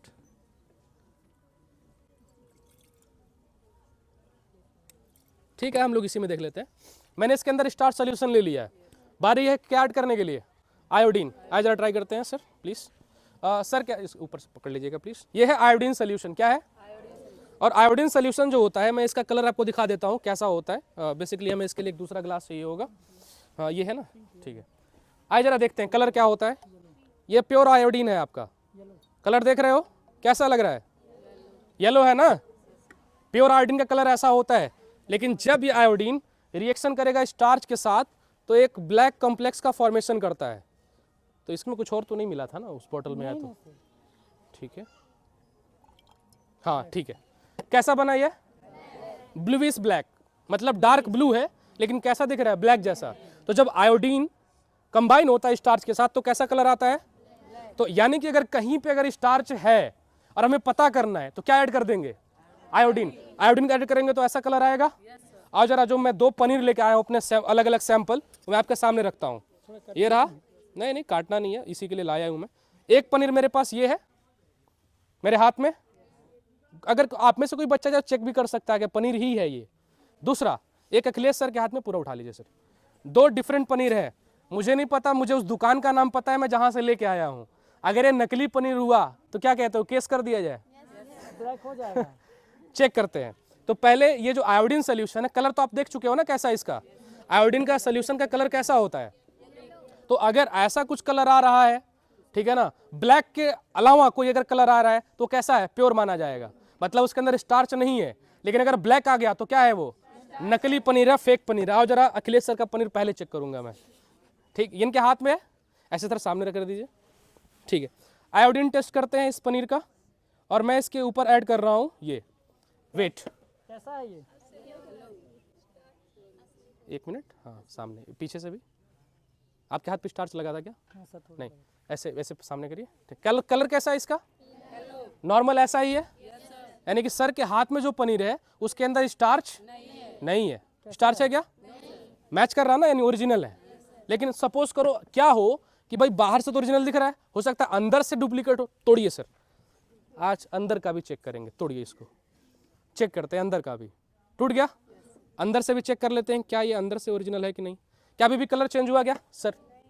हुआ? इधर बच्चों को ध्यान कहेंगे नाइंसाफी हो रहा है। सही है, ठीक है ना, ओरिजिनल है।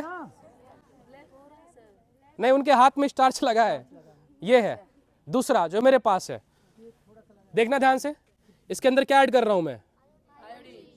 ये कैसा हो गया? यानी ये जो पनीर है वो कैसा है? डुप्लीकेट पनीर है। अब मैं नहीं मानूंगा, अब मैं दुकान वाले पे केस करूंगा। दिख रहा है कैसा है ये? तो ये सिंपल आयोडीन टेस्ट है, आप घर पे चेक कर सकते हो। अगर पनीर का जो कलर है वो अगर ब्लैक हो जाए तो इसका मतलब क्या? फेक पनीर। ठीक है, ओके। जनरेटर है क्या है? अगर फेक पनीर हो तो ऐसा कलर आएगा। तो अगर घर पे आयोडीन, देखो ये जो है आपको क्या होगा कि नहीं मिलेगा, मिल जाएगा। मेडिकल की शॉप होती है ना, वहाँ पे जाके बोलोगे मुझे आयोडीन सोल्यूशन चाहिए तो आपको दे देगा, ठीक है ना, क्योंकि इसका यूज हम मेडिकल फील्ड में ज़्यादा करते हैं। तो ऐसा कलर आता है कुछ। ब्लैक आया तो मतलब वो कौन सा पनीर? फेक पनीर, ठीक है। इनविजिबल फायर, तो जो इनविजिबल फायर होता है मतलब एक ऐसी आग वो आपको दिखेगी नहीं, वो आग होगी तो, लेकिन वो आग आपको नहीं दिखेगी। हाँ, उस आग का हेल्प से, उस फायर के हेल्प से आप चीज़ों को जला सकते हो, लेकिन आपको दिखेगा नहीं। आइए जरा ट्राई करते हैं। तो एक पेज मिल जाए मुझे जलाने के लिए। हाँ, तो सबसे पहले अभी कुछ दिख रहा है क्या? परछाई आप देखो, इसमें कुछ दिख रहा है? वेट, अभी भी कुछ दिख रहा है क्या? आग दिख रहा है, लेकिन यहाँ पे आग है, वो दिखेगा नहीं आपको, लेकिन वो वहाँ पे है। वो फ्लेम इसलिए दिख रहा है क्योंकि हवा के साथ कुछ पार्टिकल ऐसे हैं जो उसके साथ जाकर टच हो रहा है, इसलिए वो दिख रहा है, हल्का हल्का दिख रहा है, लेकिन एक्चुअली वो दिखता नहीं है। अभी दिख रहा है, इनविजिबल फायर इसको कहते हैं। हाँ, इसका यूज़ आप कर सकते हो किसी भी चीज़ को जलाने के लिए। वैसे एक्सपेरिमेंट सिंपल है, आप इसके सामने कुछ भी रखोगे तो वो जलने लगेगा, क्योंकि ऑलरेडी उसके पास क्या था? आग था। तो एक्चुअली इसे क्रिएट करना बहुत ही सिंपल है। इसे क्रिएट करने के लिए हम यूज़ करते हैं एल्कोहल। क्या यूज़ करते हैं? एल्कोहल। तो इसके अंदर जो मैंने लिया था वो क्या था? एल्कोहल, और उस एल्कोहल का नाम है इथाइल एल्कोहल। क्या है? तो इथाइल एल्कोहल को आप जब बर्न करते हो तो कोई भी आपको स्पेशल फ्लेम नहीं दिखता। फ्लेम इसीलिए दिखता है क्योंकि अगर कोई कंपोनेंट है, अगर वो बर्न हो रहा है तो उसका फ्लेम इसीलिए दिखता है क्योंकि उसके पास खुद का एक कोई एलिमेंट होता है। ये वाला ज़्यादा फ्लेम क्रिएट कर रहा था जो आपको दिख रहा था, क्योंकि वो स्टील है, सॉरी वो जो आयरन से बना हुआ है जो वो, इसीलिए वो क्रिएट कर रहा था। क्योंकि आयरन जब हीट होगा तो उसका खुद का एक फ्रीक्वेंसी ईमिट होता है, इसीलिए वो दिख रहा था। बेसिकली यहाँ पे कुछ दिख रहा है क्या? लेकिन अभी भी यहाँ पे फायर है, इसे हम बुझा देते हैं। जीवन अधूरा है यदि हम बिना लाइफ की, बिना गोल का पढ़ाई कर रहे हैं ना, तो विश्वास मानो हम अपने जीवन में कभी कामयाबी नहीं हो सकते। आप 9th में हो, 10th में हो या 11th 12th में हो और आपका कोई भी एम नहीं है, कोई लक्ष्य नहीं है, तो विश्वास मानो इस स्कूल के लिए फ्यूचर किस बात का है। फिर अपने गोल को डिसाइड करना सीखो सबसे पहले, और आपका गोल यदि डिसाइड है, आपका लक्ष्य यदि डिसाइड है, विश्वास मानो आप अपने जीवन के सबसे सुनहरे पल में जी रहे हो। देखो, इस बच्चे ने जो भी गोल लिखा है, इस बच्चे ने लिखा है इनका एक गोल है UPSC, union public service commission. और ध्यान देना,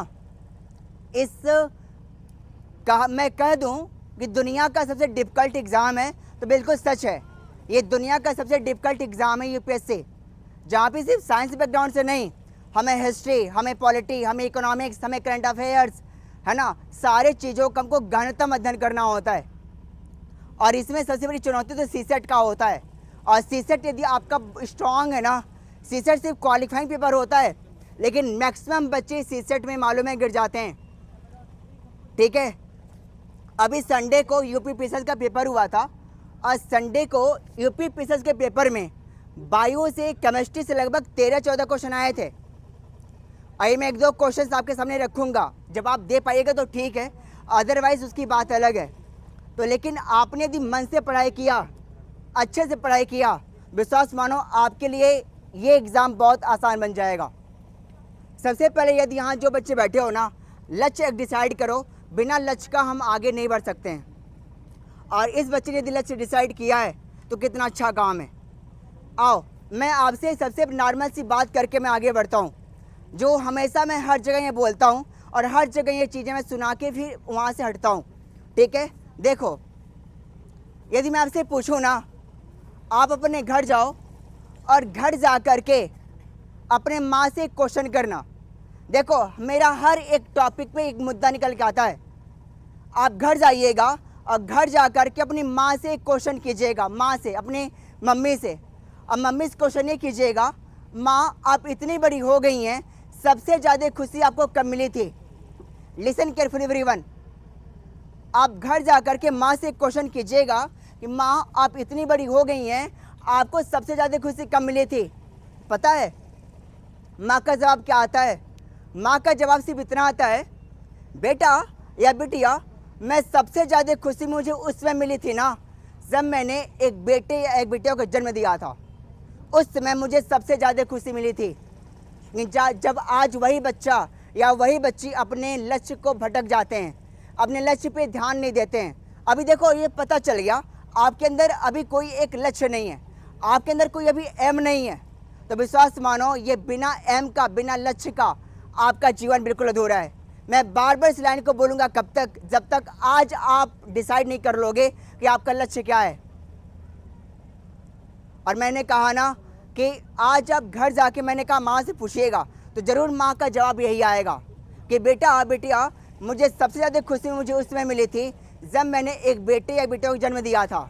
इन पता है माँ के पेट में कितना दर्द होता है। यदि 100 हड्डियाँ एक बराबर एक दूसरे के ऊपर रख के तोड़े ना, उतने बराबर का दर्द होता है माँ के पेट में। लेकिन वो खुशी जाहिर करती है कि मैंने एक बेटे या एक बेटे को जन्म दिया था।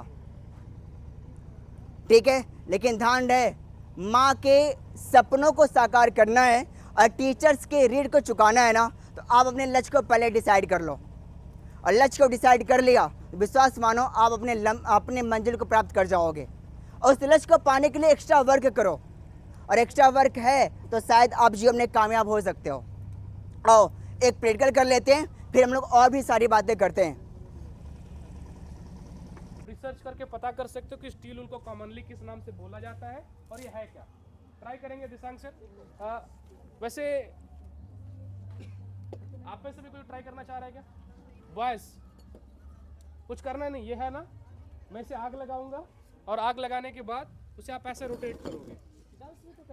नहीं नहीं नहीं, दिक्कत ये है कि रिस्क है ना, तो बच्चे तो भाग जाएंगे छोड़ के तुरंत। आकाश आप लोग भी भाग जाओगे? अच्छा ठीक है, ये मैं दिशांक सर को देता हूँ। नहीं नहीं, आपसे नहीं करवाना मैं, तो ठीक है नेक्स्ट वाला ट्राई करिए, एक बार सर को देख लीजिए आप। सर प्लीज एक काम करिएगा, वहाँ पे दिखेगा यहाँ से। बच्चों के ऊपर जाएगा। एक काम करते हैं, इधर के जो साइड के बच्चों आप इधर चले जाना, ये नहीं तो आपके ऊपर जाएगा। यहाँ पे क्या टेस्ट लगा ले होता है, यहाँ पे आके इधर आ रही है, इधर इधर इधर। यहाँ लगा लो का टेस्ट, जरूरत हो तो बस हो जाएगा। सबसे पहले ये बताना बेटा, ये है क्या मेरे हाथ में? स्टील ओल। क्या आप लोगों का? स्टील। ठीक है, अब इस स्टूल में ध्यान देना, यदि मैं बर्निंग करता हूँ, आग लगाता हूँ, इसमें आग की बारिश होगी। और लेकिन इतना तो थोड़ा सा धूप है, शायद उतना विजिबल ना हो, लेकिन इसको रात में किया जाए या फिर अंधेरे रूम में किया जाए ना, तो विजिबल बहुत अच्छे खासा होने वाला है ना। ध्यान देना, इसको लगा दीजिएगा, मैं ध्यान दीजिएगा थोड़ा सा, जब लास्ट में होगा तो फिर आप कोशिश करिएगा।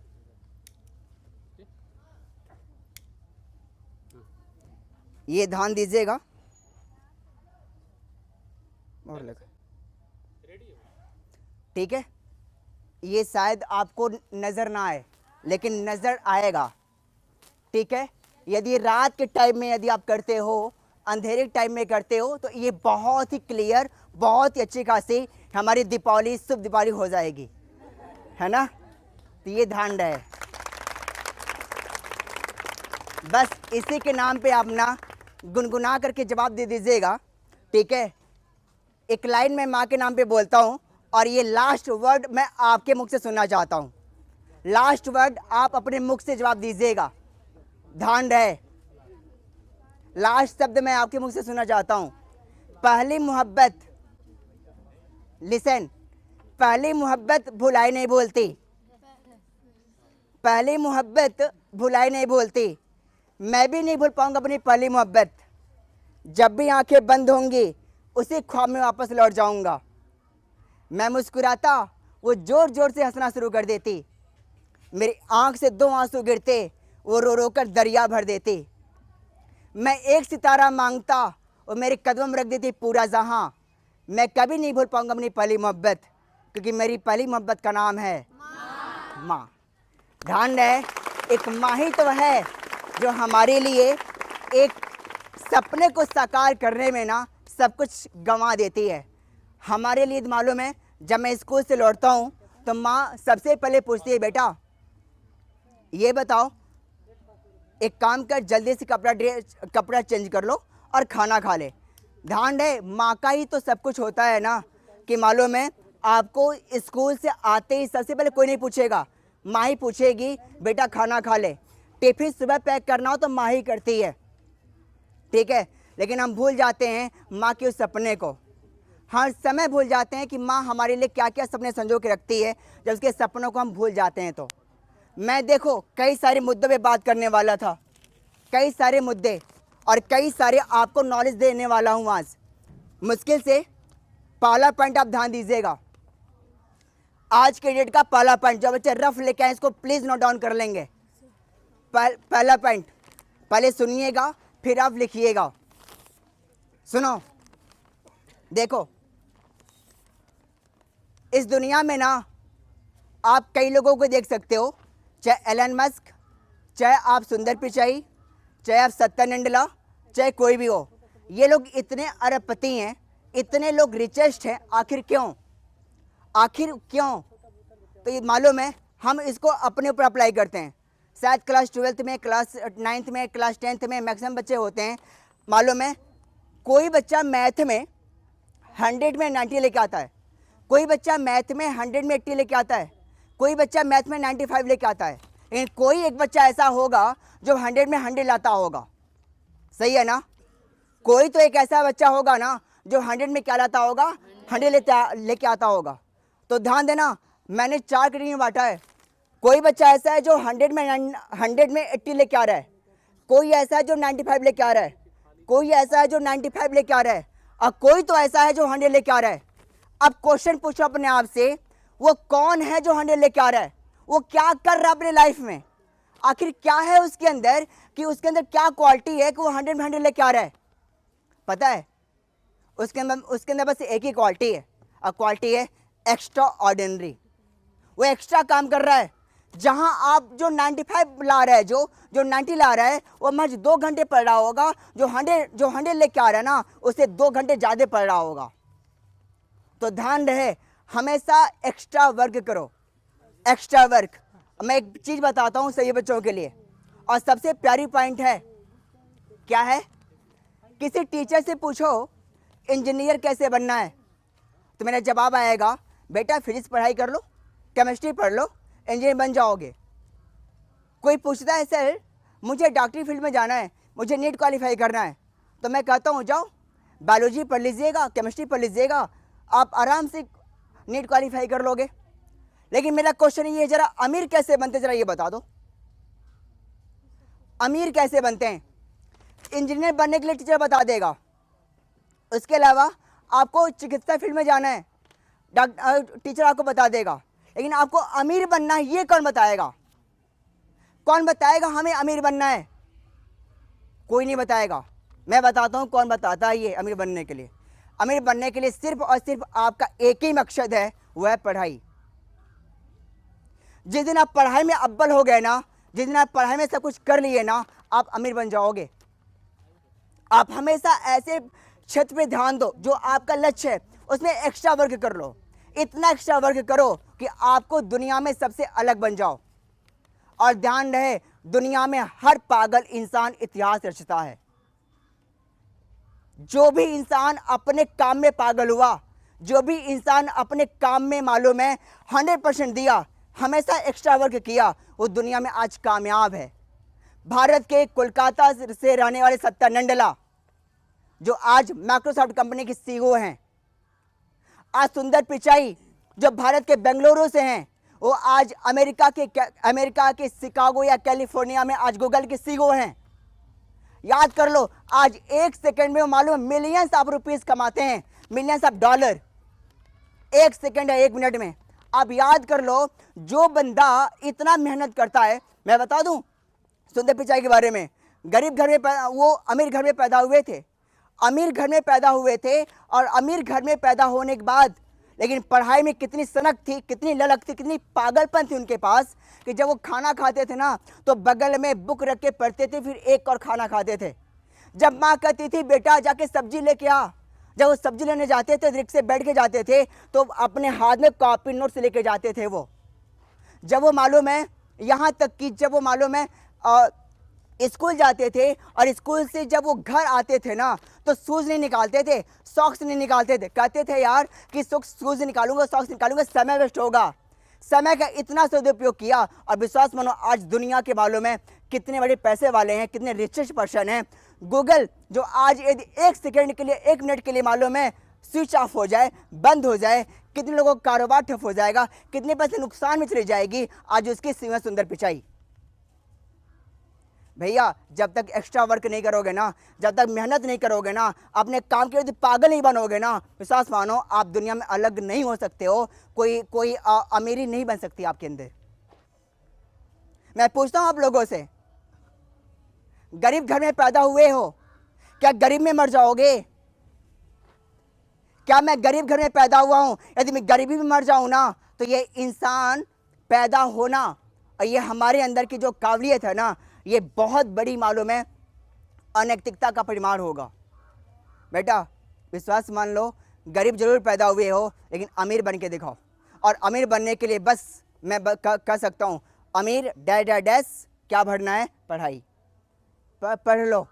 और पढ़ने के लिए बस क्या करना है, आपका जो भी एम है उस लक्ष्य के प्रति मालूम है, उस एम के प्रति अपना 100% दे दो। विश्वास मानो आप जीवन में कामयाब हो जाओगे। नहीं तो बस एक ही लाइन आएगी, वो भी क्या दिन थे, ना मम्मी की गोद ना पापा के कंधे, न पैसे की सोच न लाइफ के फंडे, न कल की चिंता न फ्यूचर के सपने। अब कल की यह फिक्र अधूरे हैं सपने, पीछे मुड़कर देखा तो बहुत दूर है अपने। मंजिलों को ढूंढते कहाँ खो गए हम, आखिर इतने बड़े क्यों हो गए हम। ध्यान रहे, हमें इतना बड़ा होना तो था, लेकिन इतने बड़े होने से पहले हमें कुछ कामयाबी हासिल कर लेनी है। और जिस दिन कामयाब नहीं हो पाएंगे ना, हमें समाज, हमारा परिवार, हमारे भाई, हमारे सब कुछ ही कहेंगे, अरे ये तो कामयाब नहीं है, ये तो कुछ भी नहीं कर सकता है। और कामयाबी की पहली सीढ़ी है, सफलता की पहली सीढ़ी है आपका ये क्लास स्कूल, क्लास 9th और क्लास 10th, क्लास 11, क्लास 12 की पढ़ाई। ध्यान रहे बेटा, कर लो मेहनत, अभी उम्र है, अभी एज है। नहीं तो एक एज आपकी आती है, मैं वो टर्म भी लिखा हूँ, वो एज भी आपकी आती है 12th के बाद की पढ़ाई। टीचर्स भी आपको इन्फॉर्म कर लेंगे 12th के बाद की पढ़ाई क्या होती है। लोग बीए बीएससी करने क्यों जाते हैं, क्या पढ़ाई होती है वहाँ पर? जो पढ़ाई हमारी होती है वो 12th स्टैंडर्ड तक की होती है। यहाँ तक पढ़ लिए तो पढ़ लिए, नहीं तो बेटा आपके लाइफ में मालूम है नॉलेज की बहुत ज़्यादा कमी हो जाएगी। बीए बीएससी के बाद बीए बीएससी में पढ़ाई कहाँ होती है? जो भी पढ़ाई करनी है और 12th स्टैंडर्ड तक अपने तन मन धन के साथ पढ़ाई कर लो और लगा दो अपनी पूरी हिम्मत, पूरी जद्दोजहद, कुछ पाने की लालसा, तब तो कामयाब हो पाओगे। नहीं तो बेटा आप सुन लो, लास्ट फिर गरीब जरूर पैदा हुए हो लेकिन अमीर ना बन पाओ, पैसे वाले ना बन पाओ, तो समाज आपको बस एक ही कहेगा, कामयाब नहीं हो पाए तो क्या हुआ। कामयाबी के शिखर पे पहुंचने का प्रयास कर लो। फिर हम लोग अभी अगला एक और सेशन लेते हैं, हम लोग एक पीरियड का हम लोग और कर लेते हैं, उसके बाद फिर अगला मैं शब्द लेके आपको उस पर बात करने वाला हूँ। अब क्या है मुझे नहीं पता, ठीक है, इसमें क्या है मुझे नहीं पता। ध्यान रहे, इस गिलास में मैं पानी को ऐड कर रहा हूँ, लिसन। फिर मैं इसकी केमिस्ट्री बारे में बात कर लूँगा, क्या है इसमें, है ना। इस गिलास में मैं पानी को ऐड कर रहा हूँ। अब आपको बताना है, ध्यान देना, मैं इसमें पानी को ऐड कर रहा हूँ। पानी इसमें ऐड हुआ है ना, कंफर्म है ना, ठीक है। मैंने इसमें पानी को ऐड किया। अब ध्यान रहे, जब इसमें पानी है, मैंने पानी इसमें ऐड किया है ना, अब यदि मैं इसको डाउनवर्ड करता हूँ, इसको डाउनवर्ड करूँ, पानी नीचे आना चाहिए ना, यस और नो, आएगा ना, कंफर्म है ना। अच्छा, अब पानी इसमें ऐड मैंने किया है, पानी नीचे गिरना चाहिए लेकिन पानी इसमें नहीं है। क्या है इसके पीछे का रीज़न? इसके पीछे रीज़न क्या है कि इसमें डाला गया पानी, फिलहाल मैं अभी इसमें पानी और डालता हूँ, अब पानी और डालता हूँ और इस पानी को मैं डाला, अगेन मैं इसको डाउनवर्ड करता हूँ, पानी नीचे आना चाहिए, रिमेंबर, है ना। भाई साहब, ये पानी मेरी कहाँ जा रही है? क्या ऐसा रीज़न है इसके पीछे? कौन सी इसमें साइंस है कि पानी इसमें डाल दो रहा हूँ, पानी कहाँ जा रही है? तो पानी कहाँ जा रही है, इसमें एक कंपाउंड है, इसमें एक कंपाउंड है और उस कंपाउंड का नाम आपका है सोडियम पैराक्सिनेट, है ना, ये आपके पास रहा, ठीक है। पॉलीक्रिमिलेट या पैराक्सिनेट आप जो देख पा रहे हैं यहाँ पर बेटा, ये आपका पाउडर है और इस पाउडर को मैंने इसमें डाला था और ये क्या हुआ है, इसका 1 ग्राम पाउडर, इसका 1 ग्राम पाउडर 1000 ग्राम पानी के मॉलिक्यूल्स को ऐड कर सकता है। ये आपका आर्टिफिशियल आइस है, ठीक है।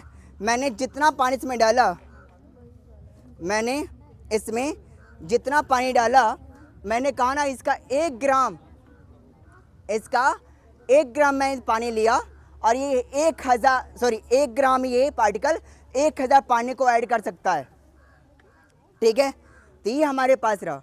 तो ध्यान रहे, सोडियम पॉलीक्रिलेट ये पाउडर है जो ड्राई आइस बनाने के यूज में आता है। अच्छा, अब सुनो, इसका यूज कहाँ करते हैं। आपने देखा होगा जो आपका नैपकिन होता है, नैपकिन, नैपकिन क्या होता है, जो हमारा पैम्पर्स होता है, पैम्पर्स, है ना, उस पैम्पर्स में इसका यूज़ करते हैं। पैम्पर्स में आप पैम्पर्स को आप लीजिएगा पैकेट, लिसन, पैम्पर्स का पैकेट लीजिएगा, आप पैम्पर्स का पैकेट ले करके अंदर के पार्टिकल्स को तोड़िएगा। तोड़ने के बाद आप देखोगे ना उसमें क्या है, यही पाउडर इसमें मिल जाएगा। ये पाउडर मिलेगा जो मालूम है इसका 1 ग्राम पार्टिकल 1000 ग्राम पानी कड़ुओं को सोख सकता है। एक तो पैम्पर्स में होता है यूज़, दूसरा ध्यान रहे, ऐसा खेत जो आपका फील्ड देख पा रहे हो, फील्ड, इस फील्ड में ना पानी यदि मालूम है नहीं सूखती है, ठीक है। पानी को सोखना है, मुझे पानी को एब्जॉर्ब करना है कि पानी लगभग देर तक रुका रहे, ठहरा रहे, तो हम इसमें इसकी मात्रा खेतों में डाल देते हैं और कृषि अनुसंधान के लिए एग्रीकल्चर के फील्ड में हम लोग इसका यूज आराम से कर सकते हैं, ठीक है। ये सेकंड हमारा प्रैक्टिकल रहा।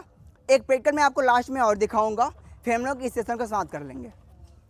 देखो, पिछला वाला जो था यूपी पीसेस का पेपर था और यूपी पीसेस के पेपर में एक क्वेश्चन पूछा था, 9th वाले बच्चे जवाब देंगे। 9th वाले बच्चे जो यहाँ पर हैं उनका एक चैप्टर है द टिश्यू, उत्तक, और उत्तक में एक आपका कनेक्टिव टिश्यू है ब्लड, है ना, और क्लास 11th में भी आपका है ब्लड नाम का चैप्टर।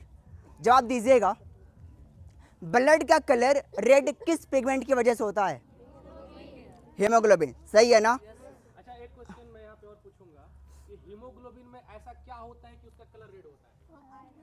आयरन ना, हाँ, तो कहीं पर भी अगर आयरन हो तो उसका कलर रेड होता है। वेरी गुड, आप जानते हो, बड़ी अच्छी बात है। चलो नेक्स्ट, वो नीला होता है, तो क्या उसमें हीमोग्लोबिन पाया जाता है या नहीं? नहीं पाया जाता है, कॉपर होता है। Very good. चलो ऐसे ही बाबू सुनो, ऐसे कई सारे पिगमेंट हैं। ये आप देखो, मैं प्रैक्टिकल आपको यहीं से दिखा दे रहा हूँ। इस सागौन की पत्ती में कई सारी पत्तियां आप देख पा रहे हो, पीली दिख रही हैं, दिख रही है ना, और कई सारी हरी हैं। हरी हैं सबको पता है किस पिगमेंट की वजह से, क्लोरोफिल। अब पीली हैं, बताओ किस पिगमेंट की वजह से। इस पत्ती का कलर देखो हरा है ना, कौन सा पिगमेंट है उसमें है, क्लोरोफिल। और ये देखो पत्तियां पीली हो रही हैं धीरे धीरे, तो कौन सी पिगमेंट इसमें है बेटा, ज़ैंथोफिल। कौन सा पिगमेंट आपका है, ज़ैंथोफिल। ये याद कर लेना कि पत्तों का रंग पीला क्यों होता है, ज़ैंथोफिल की वजह से, ठीक है। अब आगे सुनो सभी लोग, अब उसी सागौन की पत्ती में से मैंने ये सबसे ऊपर का पार्ट मैंने लिया और इस ऊपर के पार्ट को यदि मैं अपने फिंगर्स पे रब करता हूँ तो अब देखो यही कलर हमारा रेड दिखता है, रेड कलर आ रहा है ना। अब ये रेड कलर किस पिगमेंट की वजह से आ रहा है ये बता दो आप लोग। चलो सुनो इसका आंसर, ये रेड आ रहा है एंथोसाइनिन पिगमेंट की वजह से। कौन सा पिगमेंट आपका है, एंथोसाइनिन। तो अब देखो मैं यहीं पे आपको 3 क्वेश्चन दिया हूं, क्या क्या, पत्ती रंग हरा है, कौन सा पिगमेंट आपका है, क्लोरोफिल। पीला है तो किसकी वजह से, ज़ैंथोफिल। और रेड है तो एंथोसाइनिन। अब ये देखो, ये जो फ्लावर आप देख पा रहे हो इसका कलर येलो है, सॉरी क्या इसमें वाइट है, येलो, यस येलो मैंने कहा है, और ये वाइट है। अब बताइए ये इसका कलर येलो इसका कलर वाइट किस पिगमेंट की वजह से है? इसका कलर वाइट है ना, ऐसी कौन सी पिगमेंट है कि इसमें उसकी कमी पड़ गई? तो एंथोसायनिन। इसमें एंथोसायनिन नहीं पाया गया तो ये सफ़ेद हो गया, और इस पत्ती में एंथोसायनिन पाया गया, उसका रंग कैसा हो गया? लाल हो गया। तो एंथोसायनिन की आपका इसमें क्या है? कमी पाई गई। एंथोसायनिन पाया जाता, इसका रंग कैसा आपका होता? रेड हो जाता। ठीक है, चलो अब मैं आपको समय नहीं लेता हूँ, लास्ट टॉपिक की बात करके हम लोग नेशनल एंथम करते हैं, फिर इस सेमिनार को हम लोग फिनिश करते हैं, क्योंकि आज आपकी छोटी दीपावली भी है। चलो एक लास्ट और सबसे अंतिम टॉपिक हमारी एक सच्चाई है, और सच्चाई ये है, क्या हम डिज़र्व करते हैं? लाइन सुनिएगा, क्या हम डिज़र्व करते हैं? जैसे इस बच्ची ने क्वेश्चन किया अपने आप से, अपना लक्ष्य लिखा यूपीएससी, क्या ये लड़की अपने आप को डिज़र्व करती है यूपीएससी प्राप्त करने के लिए, यूपीएससी में सिलेक्शन करने के लिए? यदि डिज़र्व करती है तो विश्वास मानो ये लड़की कामयाब जरूर हो जाएगी। सबसे पहले एक काम कर लो, मेरा काम तो यही है, आप सबसे पहले अपना लक्ष्य डिसाइड कर लो सब लोग, और लक्ष्य डिसाइड करने है ना, आपको मैं दिखा रहा हूँ पटाखा, इस पटाखे को दिखाइएगा ज़रूर। और पटाखा ये नहीं है, बस लोगों को फील करवा दीजिएगा कि मैं अपने हाथ से वो चीज़ दिखाने वाला हूँ कि देखो बेटा मेरे हाथ में कुछ भी नहीं है, लेकिन हाँ एक ऐसी धुआं है कि मैं दिखा सकता हूँ कि देखो मैं बिना आग का, बिना मैच बॉक्स का, बिना माचिस का, बिना पटाखे का, मैं अपने हाथ से धुआं निकाल के दिखा रहा हूँ। ठीक है, इसके लिए मैंने लिक्विड ले लिया है, और इसका क्या नाम है मैं भी आपको दिखा दूँगा। ठीक है, मैंने ये लिया, और लेने के बाद मैं इसको अपने हाथ से इसको यदि मालिश करूँ तो ध्यान रहे इसमें से आपको धुआं निकल रहा है, देख पा रहा है? धुआं निकल रहा है ना। अब ये है क्या? ध्यान रहे, इसमें देखो स्मोक आपका निकल रहा है, दिख रहा है बच्चा? देखो अब ये जो देख पा रहे हो, ये आपका है रेड फास्फोरस। क्या आपका है? Red phosphorus. अच्छा ये बताओ, जो हमारी मेट बॉक्स होती है, माचिस होती है, माचिस के ऊपर क्या लगा आपका होता है? फास्फोरस लगा होता है ना, उस पर तिल्ली रगड़ती क्या होती है? आग आ जाती है ना। सेम आपकी उसकी लिक्विड है ये। इस लिक्विड को मैंने लिया, अपने हैंड पे इसको मैंने क्या किया? रब किया। रब करते ये क्या हुआ? हमारी स्किन से टच हुआ। ठीक है, और क्या हुआ? ये आपके बेटा इसमें से आपकी स्मोक निकला। ठीक है, इसको अंधेरे में करोगे है ना, और क्लियर। और जब हाइड्रोक्लोरिक एसिड और एल्यूमिनियम रिएक्शन करता है तो बनाता है एल्यूमिनियम क्लोराइड, जिसका फॉर्मूला होता है AlCl3। क्या होता है? और साथ में निकलता है हाइड्रोजन गैस। तो हाइड्रोजन गैस इतना तेज निकलेगा और बॉटल को तुरंत हम बंद कर देंगे, जिससे बॉटल ब्लास्ट करेगा। वैसे ये किसी को ट्राई नहीं करना चाहिए, लेकिन क्योंकि मेरे पास आज सोडियम अनअवेलेबल है, इसलिए मैं उसे ट्राई कर रहा हूँ। हाँ आप डालिए, जाइए जाइए।